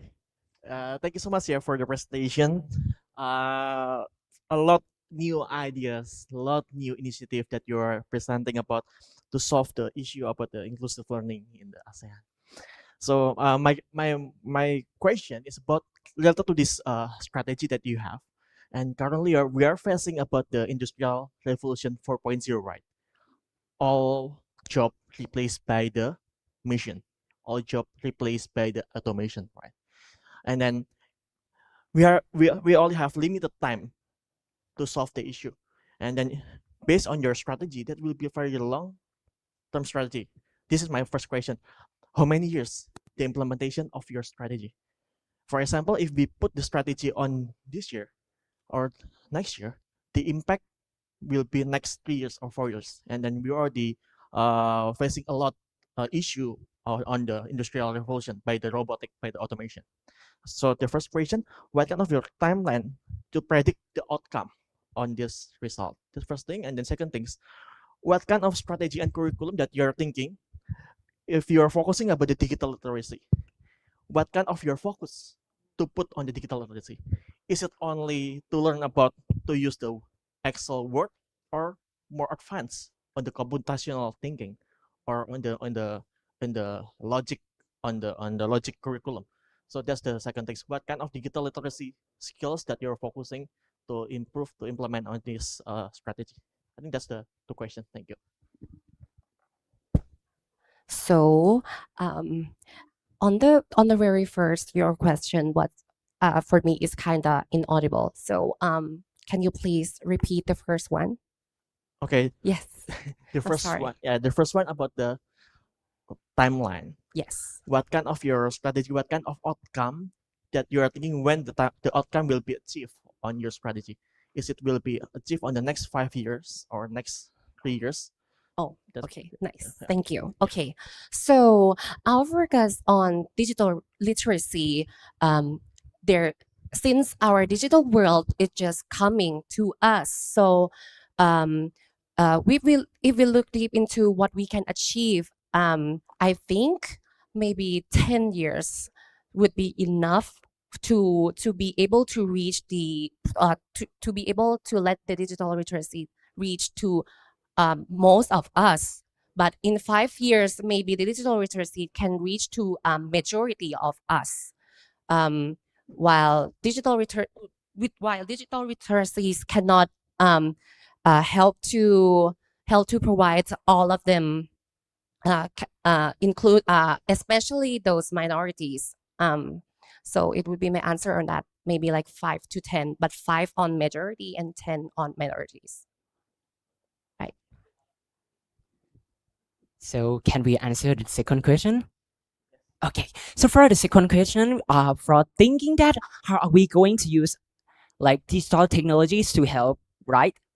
Okay, so we are going to do a lot of things, like we are going to use artificial intelligence, offline libraries, and a lot of methods that we can use to help us fix the marginalized communities, such as the poverty, the economic, or those without internet, or even those with ability. So one thing that I would like to make as an example is that right now we are having a using of AI or ChatGPT, which could be made to create courses, a lot of courses for those marginalized persons. So if we know how to use the AI, we are being able to fix the problems, and it will help us a lot in fixing the problem and make us toward our goals. Yes.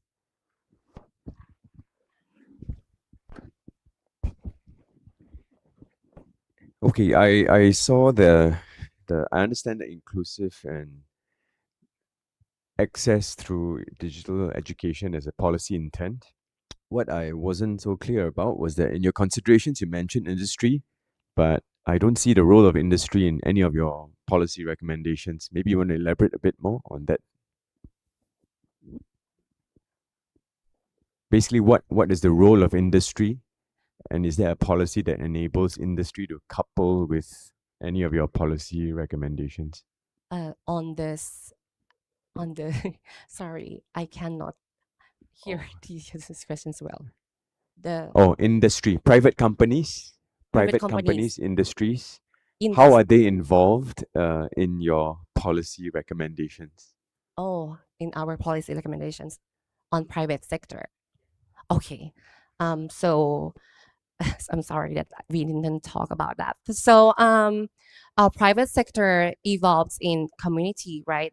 Our communities will help us drive towards the digital literacy, especially in minority groups of people, which we are so hard to reach. So we need to find some private sector or community-based people to help us to reach and to find what they are looking for, what we need to bring to them.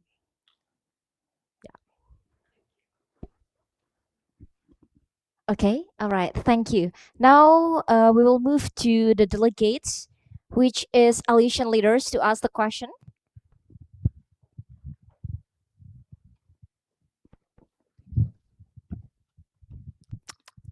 Good afternoon. สวัสดีครับผม So you mentioned review, the process of review, revision, and accreditation. So our question is, have you had any ideas of how you're gonna implement it in the short term and in the long term? Thank you. About the review? Yeah. Okay. So our review by using digital literacy, right, can be used in different kind. I mean, starting from like what we experienced in our past COVID years. I think just a simple Kahoot that we all know is it's also a review for us, right? Usually before the COVID times, we used to do quizzes, like have to do on papers and stuff. But now, since during the COVID, we have to find a way to do a review on those educators, right? So I think Kahoot is one of the review, like in a short term, that teachers can use this digital literacy to implement in the educational system. Yeah.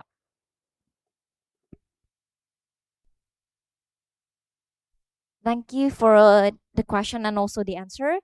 Yeah, please give applause to the team.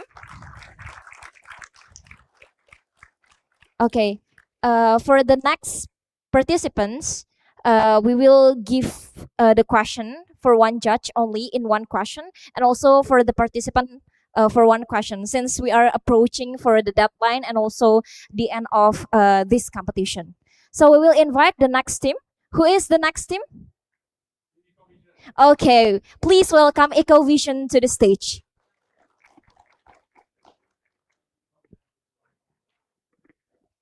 We will give you 7 minutes of presentation, and also please confirm about your slides.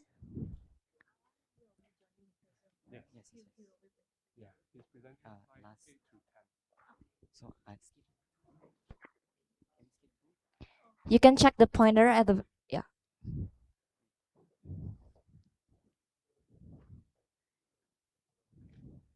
Okay, next one. Where should I stand? Maybe closer. I actually want to be closer to the judges. Is this the correct slides? Yeah. Okay. No. You want to go to the last page? Oh, what did I?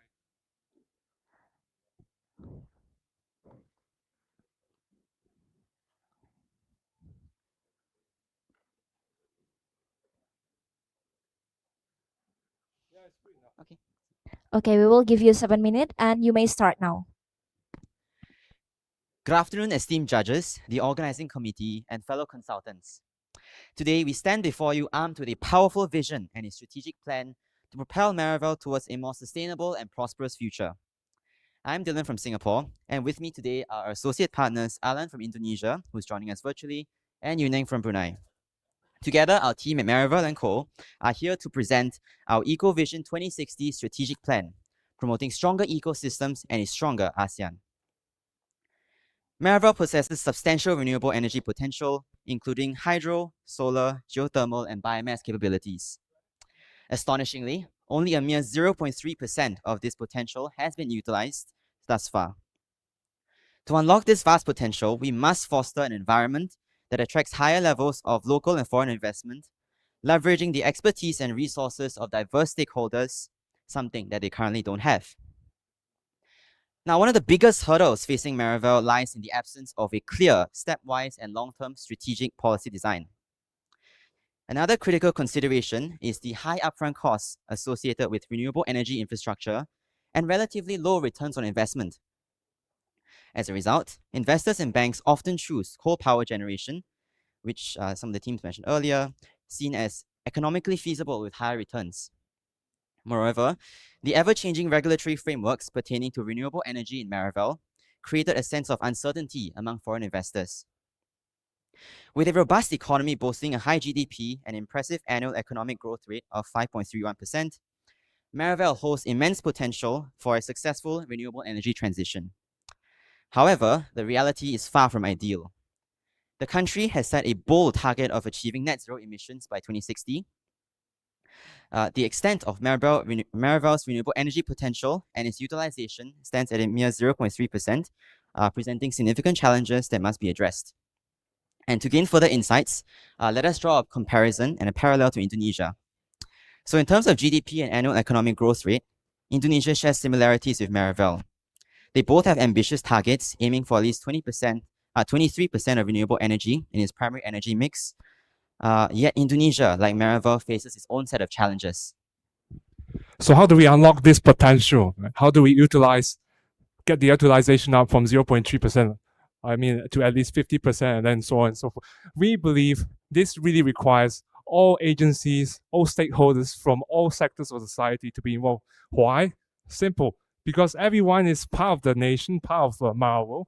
That's why we believe civil society, NGOs, people from the private sector, they could all be part of the picture. And hence, this is why we have this concept of a very sustainable development pathway, whereby it's not just one set of plans, because we don't profess to know the perfect blueprint from the day one itself. We want to test, to repeatedly iterate through the phases. Phase one, where we try to design long-term policies as good as possible from studies, from past successes, like the Vietnamese solar panel success, where they really successfully ramp up solar energy to such high extent that they went past the capacities of Indonesia, other countries around ASEAN. But that doesn't mean it's really applicable to Marival, but it's a good starting point.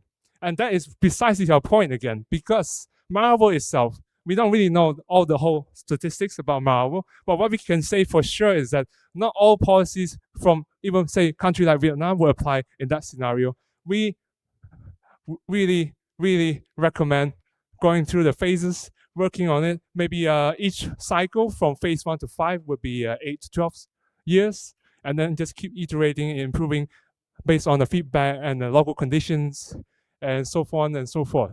And that's why phase 1, we do the long-term policy design as best as we could. We go on to phase 2, because of the good policies in place, maybe tax breaks, tax incentives, we start attracting long-term investors who are more in it for the long term before we move on to phase 3, where we already have the human capital that's trained, we have the investment in education, accreditation standards like the Chakar team was mentioning earlier. I think all of this is actually part of the bigger picture. And that's why we are so excited. And I think that's why I'm here today. And then we move on to phase 4, where we actually implemented all our learnings, all our experiences, all the technology towards ramping up the initial phases in maybe city areas before we finally see the successes, and using the renewable energy fund to invest in that, to scale and scale and scale and keep growing the renewable energy potential in phase 5, where we go through a renewable energy scale up growth cycle and rural spillover. And that's where the rural really benefits. And that's where you really unlock the human potential and you make each and every citizen of Maraval more productive, energy-wise, more efficient, more green. Everything's better from there. With the example, again, from phase 4. And just to follow on from the phases, we really intend to keep a close monitoring of all the processes so that each cycle can keep circling, improving, and so to speak. And now my friend here, Alan, will continue on the key considerations and the rest of the presentation. All right. Thank you, Yune and Dylan. So as with all policy recommendations, they come with a lot of considerations for implementation. So much research has to be done in order to tweak and tailor our policy recommendations according to the specific country's requirements. But this is precisely why we are so extremely excited for our highly sustainable Ecovision 2060 strategy. This include, for example, studying past successes from within the ASEAN region, like the growth of renewable energy infrastructure in Vietnam, and also determining what sort of policy incentives are actually feasible to be set by Maraval. Next slide, please. Whilst it is very beneficial to have this iterative 5 phases development cycle for Maraval, we do recognize the fact that even our very innovative development cycle model can break down if any parts of the process of our developmental cycle breaks down. For example, in case the country has had a new government voted into office with very radical ideas of cutting off funding support from, say, the Renewable Energy Fund, or if there is inadequate financial support or capital, or if there is not enough land suitable for the technology we have acquired. There are some possible solutions which can mitigate this. If we haven't managed to attract foreign investors, perhaps approaching Alright, regional sorry, development banks. the time is over. Okay. Thank you so much for your presentation. Please give your applause to the team. Now we're going to Q&A session. We will give the floor to Miss Jitsai to ask the question. Please only ask one question, Miss, because we have limited time. Thank you. Yes, thank you for the presentation. I saw you highlighted Vietnam's successes in their solar deployment, and also want to caution about the successes of Vietnam's amazing growth in the region in solar also came with a higher level of curtailment, which actually impacts the private sector, and in fact, it is quite a deterrent to future investments. So in terms of your presentation, talk about highlight the successes, I would caution that you'd also consider also the I would say maybe the limitations of some of these really fast growth, and also implement that into your strategy moving forward. I completely agree with you. And to our point for our presentation again, we don't really profess to know the blueprint from day one, the perfect blueprint to implement the policies that will really benefit and unlock human potential to its maximum for the country Maraval. But what we will say is a good starting point. We acknowledge there might be environmental factors as well as other human capacity factors and the human element of making sure whether that person is actually trained and qualified to handle all this human capacity building, right, and so on and so forth. So that's why our plan for Ecovision 2060, 2060, is to at least have several cycles of development on the way to 2060. Maybe the first cycle from phase 1 to phase 2 could be 8 to 12 years, and then we could go another cycle, and then maybe after 3 cycles, we end up with something that's very fundamentally very strong, very robust, something we have legs to stand on, and something to develop further. Okay, thank you for your answer and thank you for the question, Ms. Jitsai. And now we're going to move to the next team who will ask the question, which is coming back to Toronto team.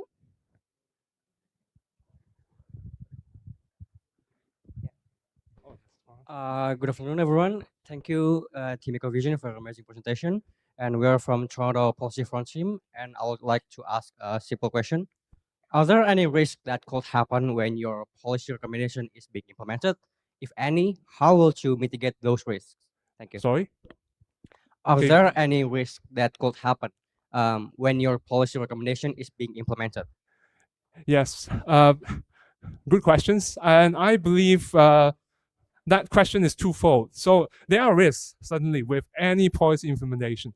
That's why our presentation today, we demonstrated pilot phases so that you go through the phase of policy design before you invest in it, and then you start building up the infrastructure in the first pilot phase, and then you study effects. And if there's anything wrong, okay, you have already mitigated the risk because you are not transitioning the whole country, each rural area at once to this new system. Is more modular. So if it's a failure on that part, maybe solar wasn't the right answer to this rural area, okay, we can handle that. And maybe the next startup will come along and develop it further. And the other question about your challenges, there are a lot, frankly speaking. Like, for example, what if the government has a coup and there's new president in charge and he wants to abolish all these policies? It's a stability issue and also an investor confidence Sorry, the issue. time is over. So what we were suggesting was maybe an economic fund that's independent, governed by an independent authority, like an independent investment authority that's not subject to the Thank changes you, in Ecovision. politics. Thank you. Okay, thank you for your answer. I'm sorry for cutting your answer because we have limited time. Now we just move to next team. Please give your applause to the team. You may come back to your seat. Okay, now we will invite RSKJ team to the stage. We will give you 7 minutes of presentation and please confirm the slide.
As the adage goes, it takes 10 years to grow a tree, but 100 years to cultivate a man.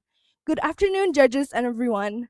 We are the RSKJ team, and today we will invite you to embark on a journey to reform Varadia's education towards a more progressive and dynamic educational landscape by focusing on curriculum, teachers, as well as investments.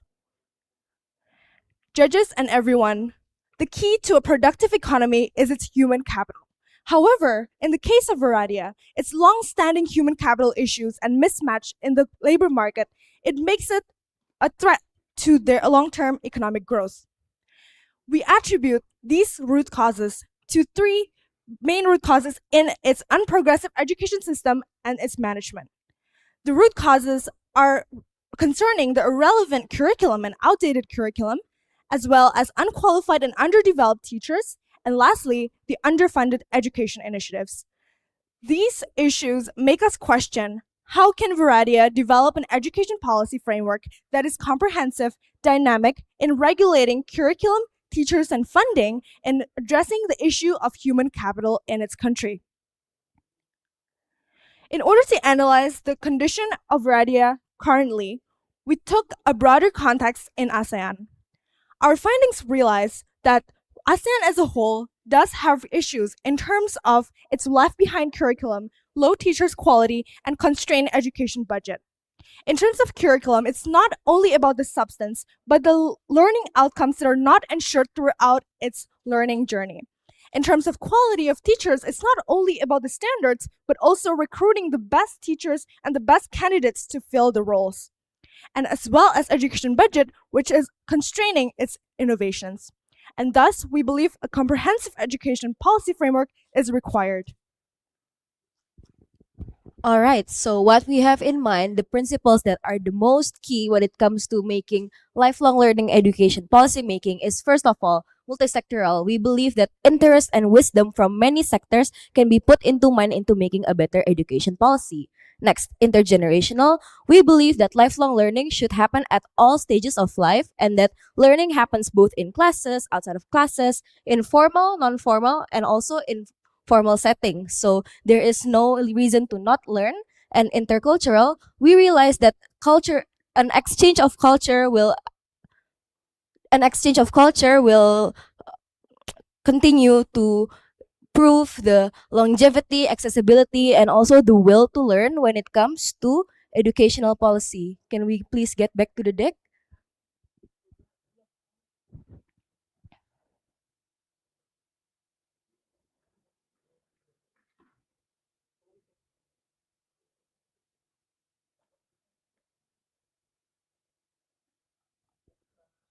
Oh, over here, this one. Thank you. So the three categories that are the most important when it comes to the education policy making is, first of all, curriculum, because it is the fundamental component of education delivery, and curriculum will not be realized if there are no competent teachers, because teachers, when they give education to the children, they become the forerunners of the education system, right?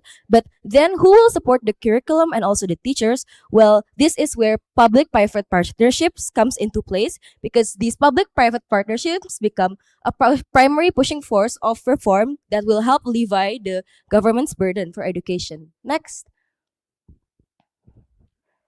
To the next slide, please. So for the first one, a curriculum reform is needed, and we believe that the curriculum for reform needed is a one that is that can teach holistic education, the one that is relevant, and something that will give people interdisciplinary projects. And how we indicate the success is by seeing how learning outcomes is increased in society, and how adaptation in labor market becomes good in Viridian society, and also how the Viridian society then acquires a possession of key attributes and skills. To the next slide. Now, in every curriculum, despite any curriculum that is good, the most important component is the enforcers of that curriculum, and that is why we believe that one, the best students should become teachers, and second, even those that have become teachers should constantly upgrade their skills. So we propose 3 solutions that follow the journey of incoming teachers. So first, we propose that students, especially those in higher education, can have an option to do community volunteering in exchange for semester credits by doing teaching. Second is to provide free international accredited courses for these recent graduates. And lastly, to incentivize those that have become teachers to constantly upgrade their skills, such as through career development. In the end, we believe that by 5 years, we will have 200,000 new teachers, which is half of the current teacher population in Viridia from these best students. Next, please. And lastly, we also believe that public-private partnerships are the key propellers of the education development. And we believe that the private sectors that are for-profit entities can be subject to our CSR programs that are focused on funding teacher training, as well as funding infrastructure, as well as student financial support in the form of scholarships, while those that are non-profit in nature will focus on the curricular activities co-creation with the government. Right. So we've outlined key steps in our policy implementation timeline. So there are 5 steps. First is preparation. Is to review the existing resources needed and also analyze what we should gather resources that we need to implement our solutions. Second, proposal phase. We will submit the proposal to the relevant government institutions. And by month 5, we will have a trial phase up and running. Until month 17, we will conduct pilot projects in schools and universities in districts across the nation. Fourth is the evaluation phase. We will evaluate the results from the trial phase conducted previously. And lastly is the implementation phase. From month 21 onwards, we will implement the policy across the Viridia. Please, next slide. Right, so here are the challenges and the alternative recommendations that we can provide. So first is that in implementing the solutions, teacher training programs may not be as well funded across all levels. And in order to cut costs for the teacher training programs, we recommend the Viridia to create satellite programs by using a teacher training peer mentoring system. Second is the unequal distribution of school financial aid. we recommend for ADIA to prioritize support for other regions with for schools that previously had less funding, to enable this kind of sort of equality between regions. And lastly, is the difficulty in securing partners for vocational and extracurricular activities. So we recommend for ADIA to start locally, to establish partnership with local NGOs, local SMEs, before moving onward to the bigger and more prestigious enterprises and partners. And we believe education is the lifeblood of a nation's progress, and we have to develop Freddy's education to develop its future and its youth. Thank you. Thank you for the presentation of RSKG team. Now we will let Mr. Nabil to ask the question for the team.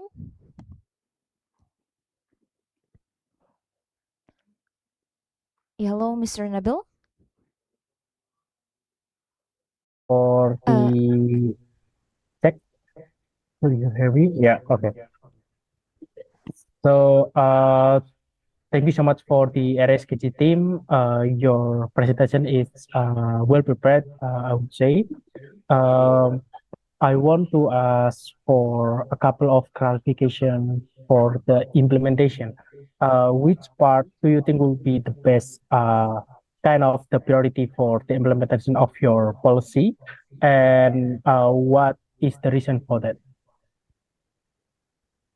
Right. Thank you very much for the question. So when it comes to prioritization, right, we believe that in the most ideal circumstance that all of these should go in hand. But especially the two most urgent ones that we need to implement as soon as possible is the first, the principled education curriculum reform. So as we can see, all of those curriculum components that we've seen displayed before are the principles that should be embedded. And second is, of course, the first step of the teacher solution. So we believe that embedding community volunteering in the form of teaching as part of the system, or as part of credit system, it will, in the first place, help us create the first generation of soon-to-be leaders. And then in the following years, we follow when they graduate. And then when they graduate, we can follow up with more programs such as the teacher training, provided, of course, with the public-private partnerships. Thank you. Okay, thank you so much.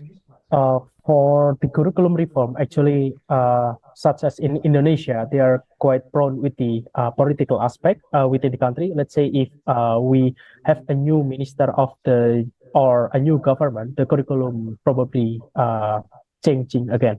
What is your strategy to address that problem?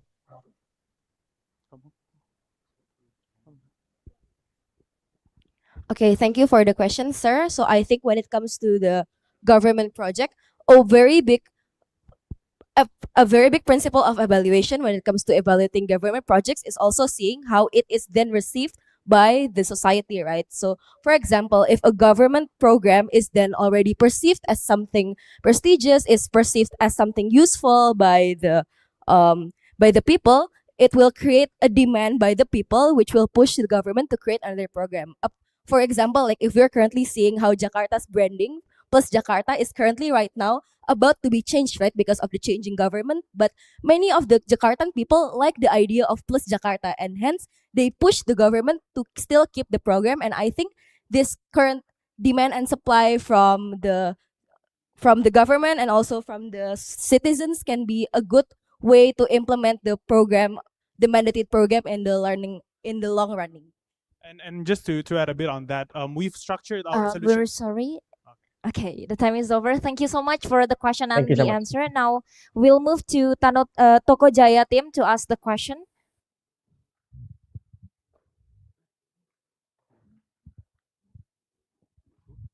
Okay, we just moved to Techno Public.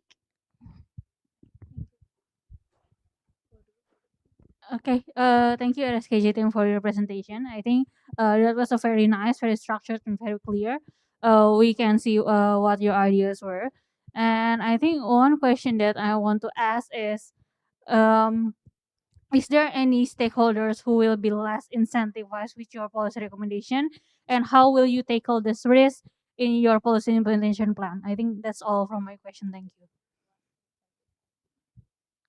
You can answer directly, Tim.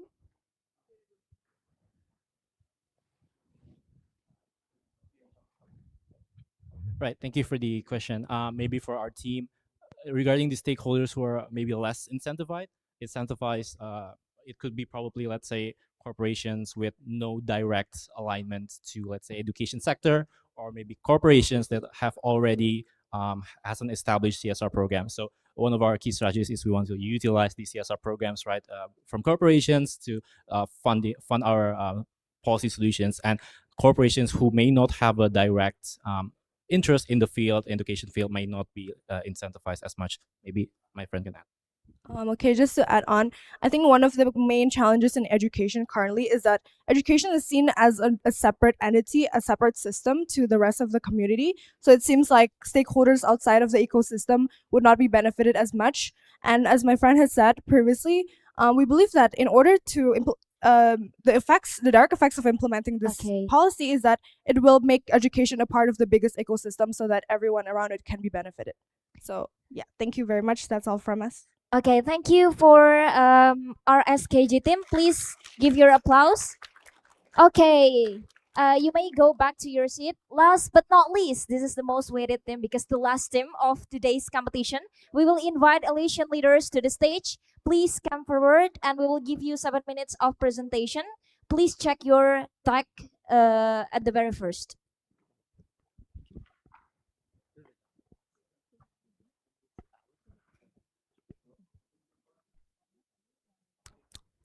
One, two, three. One, two, three. Check, check.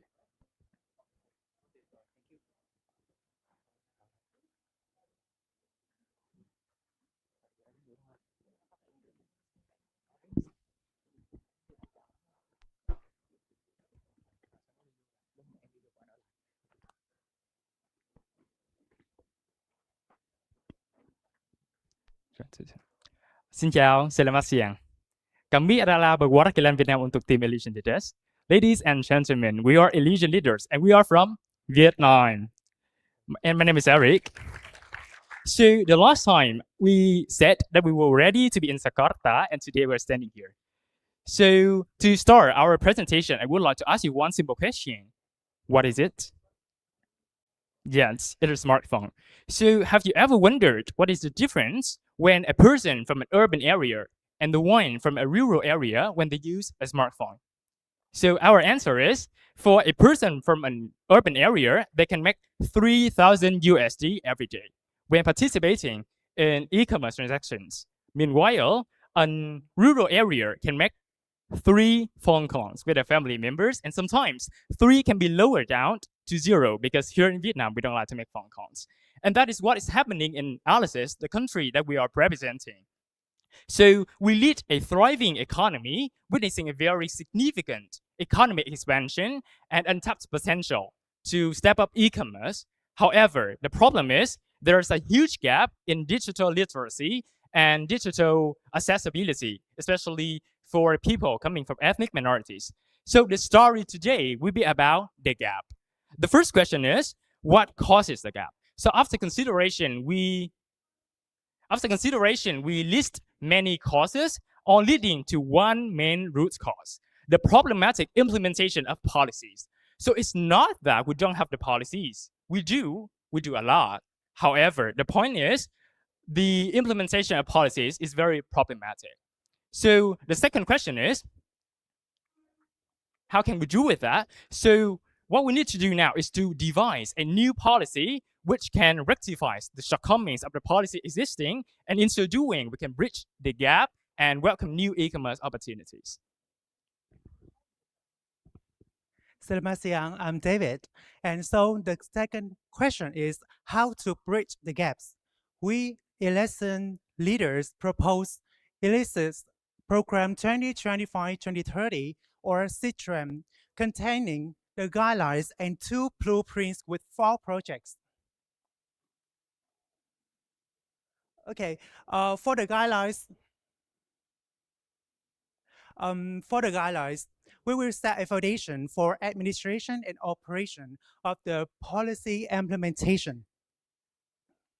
To do that, we will found a executive committee to supervising the policy implementation process, and then we will harmonize data on national digital transformation due to the lack of data synchronization among areas and groups of people in Alice.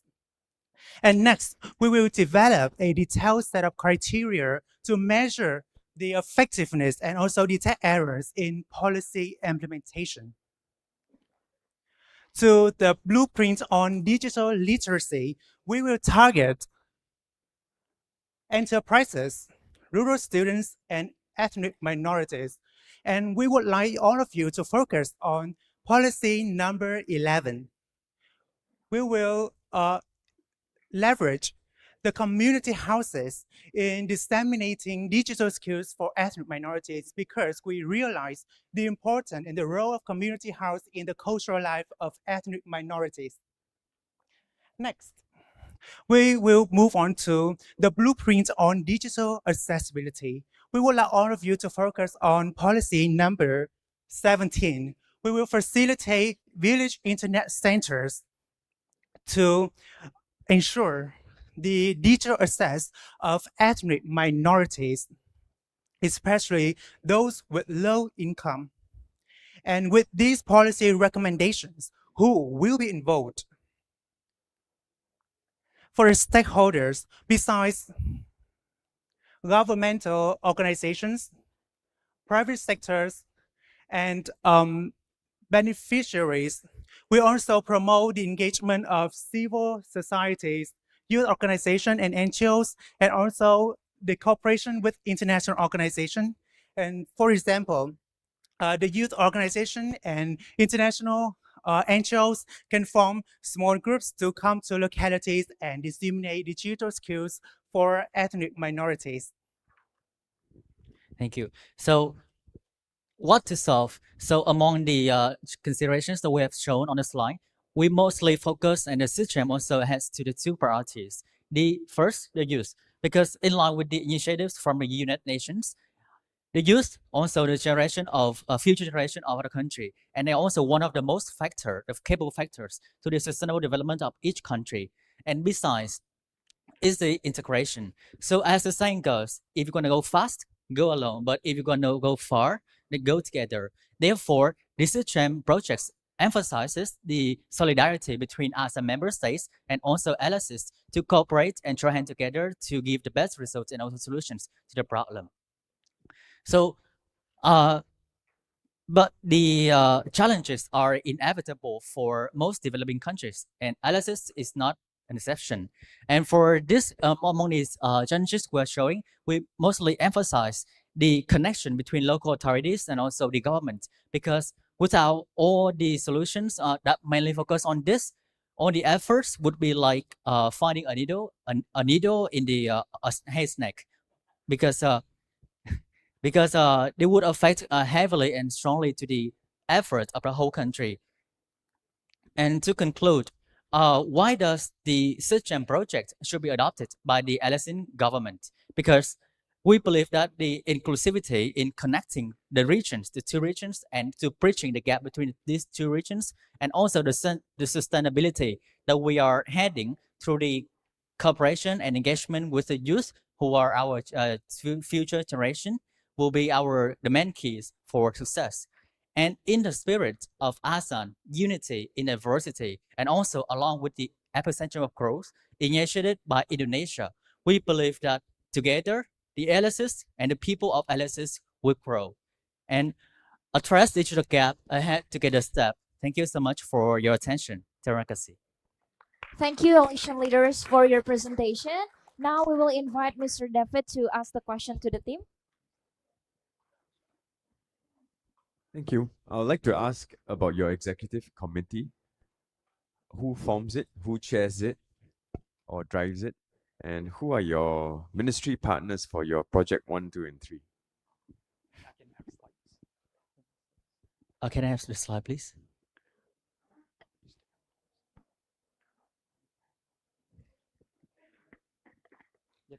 Yeah.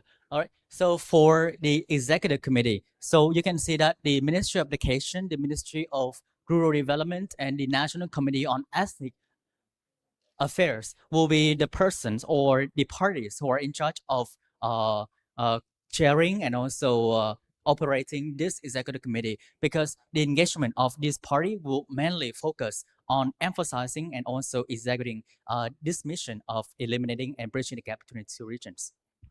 To add on, we would like to say that the leader will be under the government or the prime minister, because like in that way we can involve as many stakeholders especially, as possible, especially when it comes to international organizations. Thank you.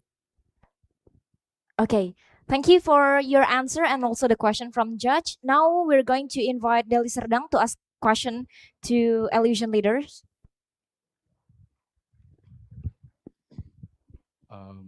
Jack, thank you so much for your presentation.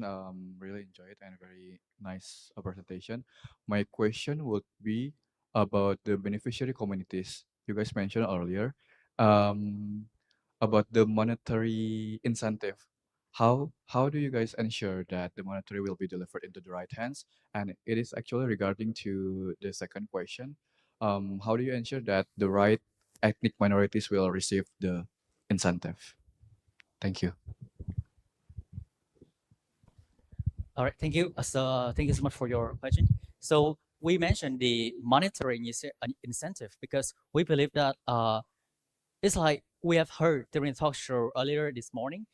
When we want to engage the role or the participation of private sector or enterprises, then what they care is the benefit. So therefore, we believe that a compromise between the government and also this private sector to give a certain amount of bonus or monetary incentive will partially or completely depends on the role and also the perspective to enhance the sorry, participation of this private sector. Okay, thank you so much for the question and also the answer from Team Elysian Leader. All right, so as the Elysian Leader is the last team to present the recommendation, it can be concluded that we have to come to an end. Congratulations for everyone. So now we will not have coffee break and we will not have deliberation time for the judge. We just will directly move to the auditorium, the previous auditorium, to have our coffee break and also to watch the performance from Universitas Prasetya Mulia and also from Angklung. But before that, we'll invite you all the participants to come forward to take a picture together as our documentation with the judges also and all the committee. Please come forward to all the participants. We can move.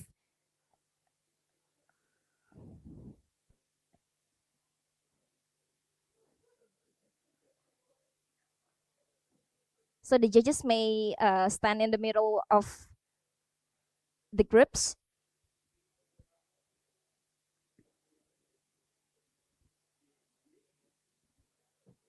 You just can queue up the line directly, guys. We can be hurry up because the performer are waiting for us. Oh, okay.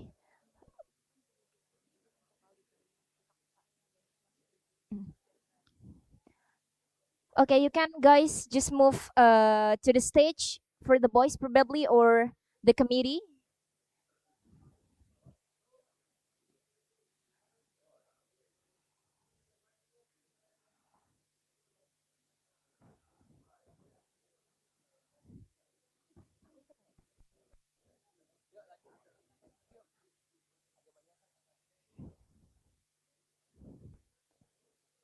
Can you guys, yeah, move to the back?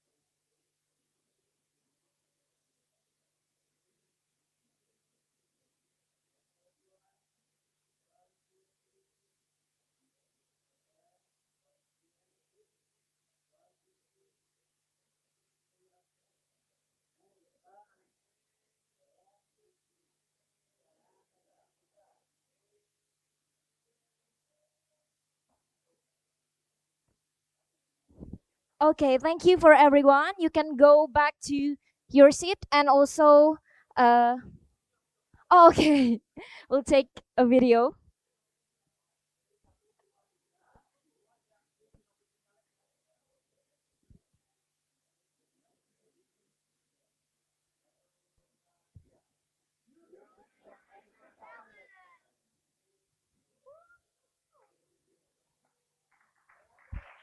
Okay, thank you everyone.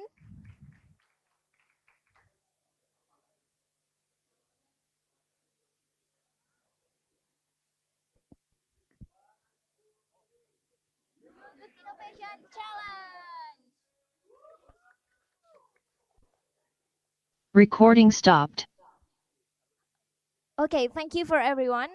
As we are coming to end of today's meeting, I would like to say thank you for everyone's enthusiasm and also attention. We are happy to see your brilliant recommendation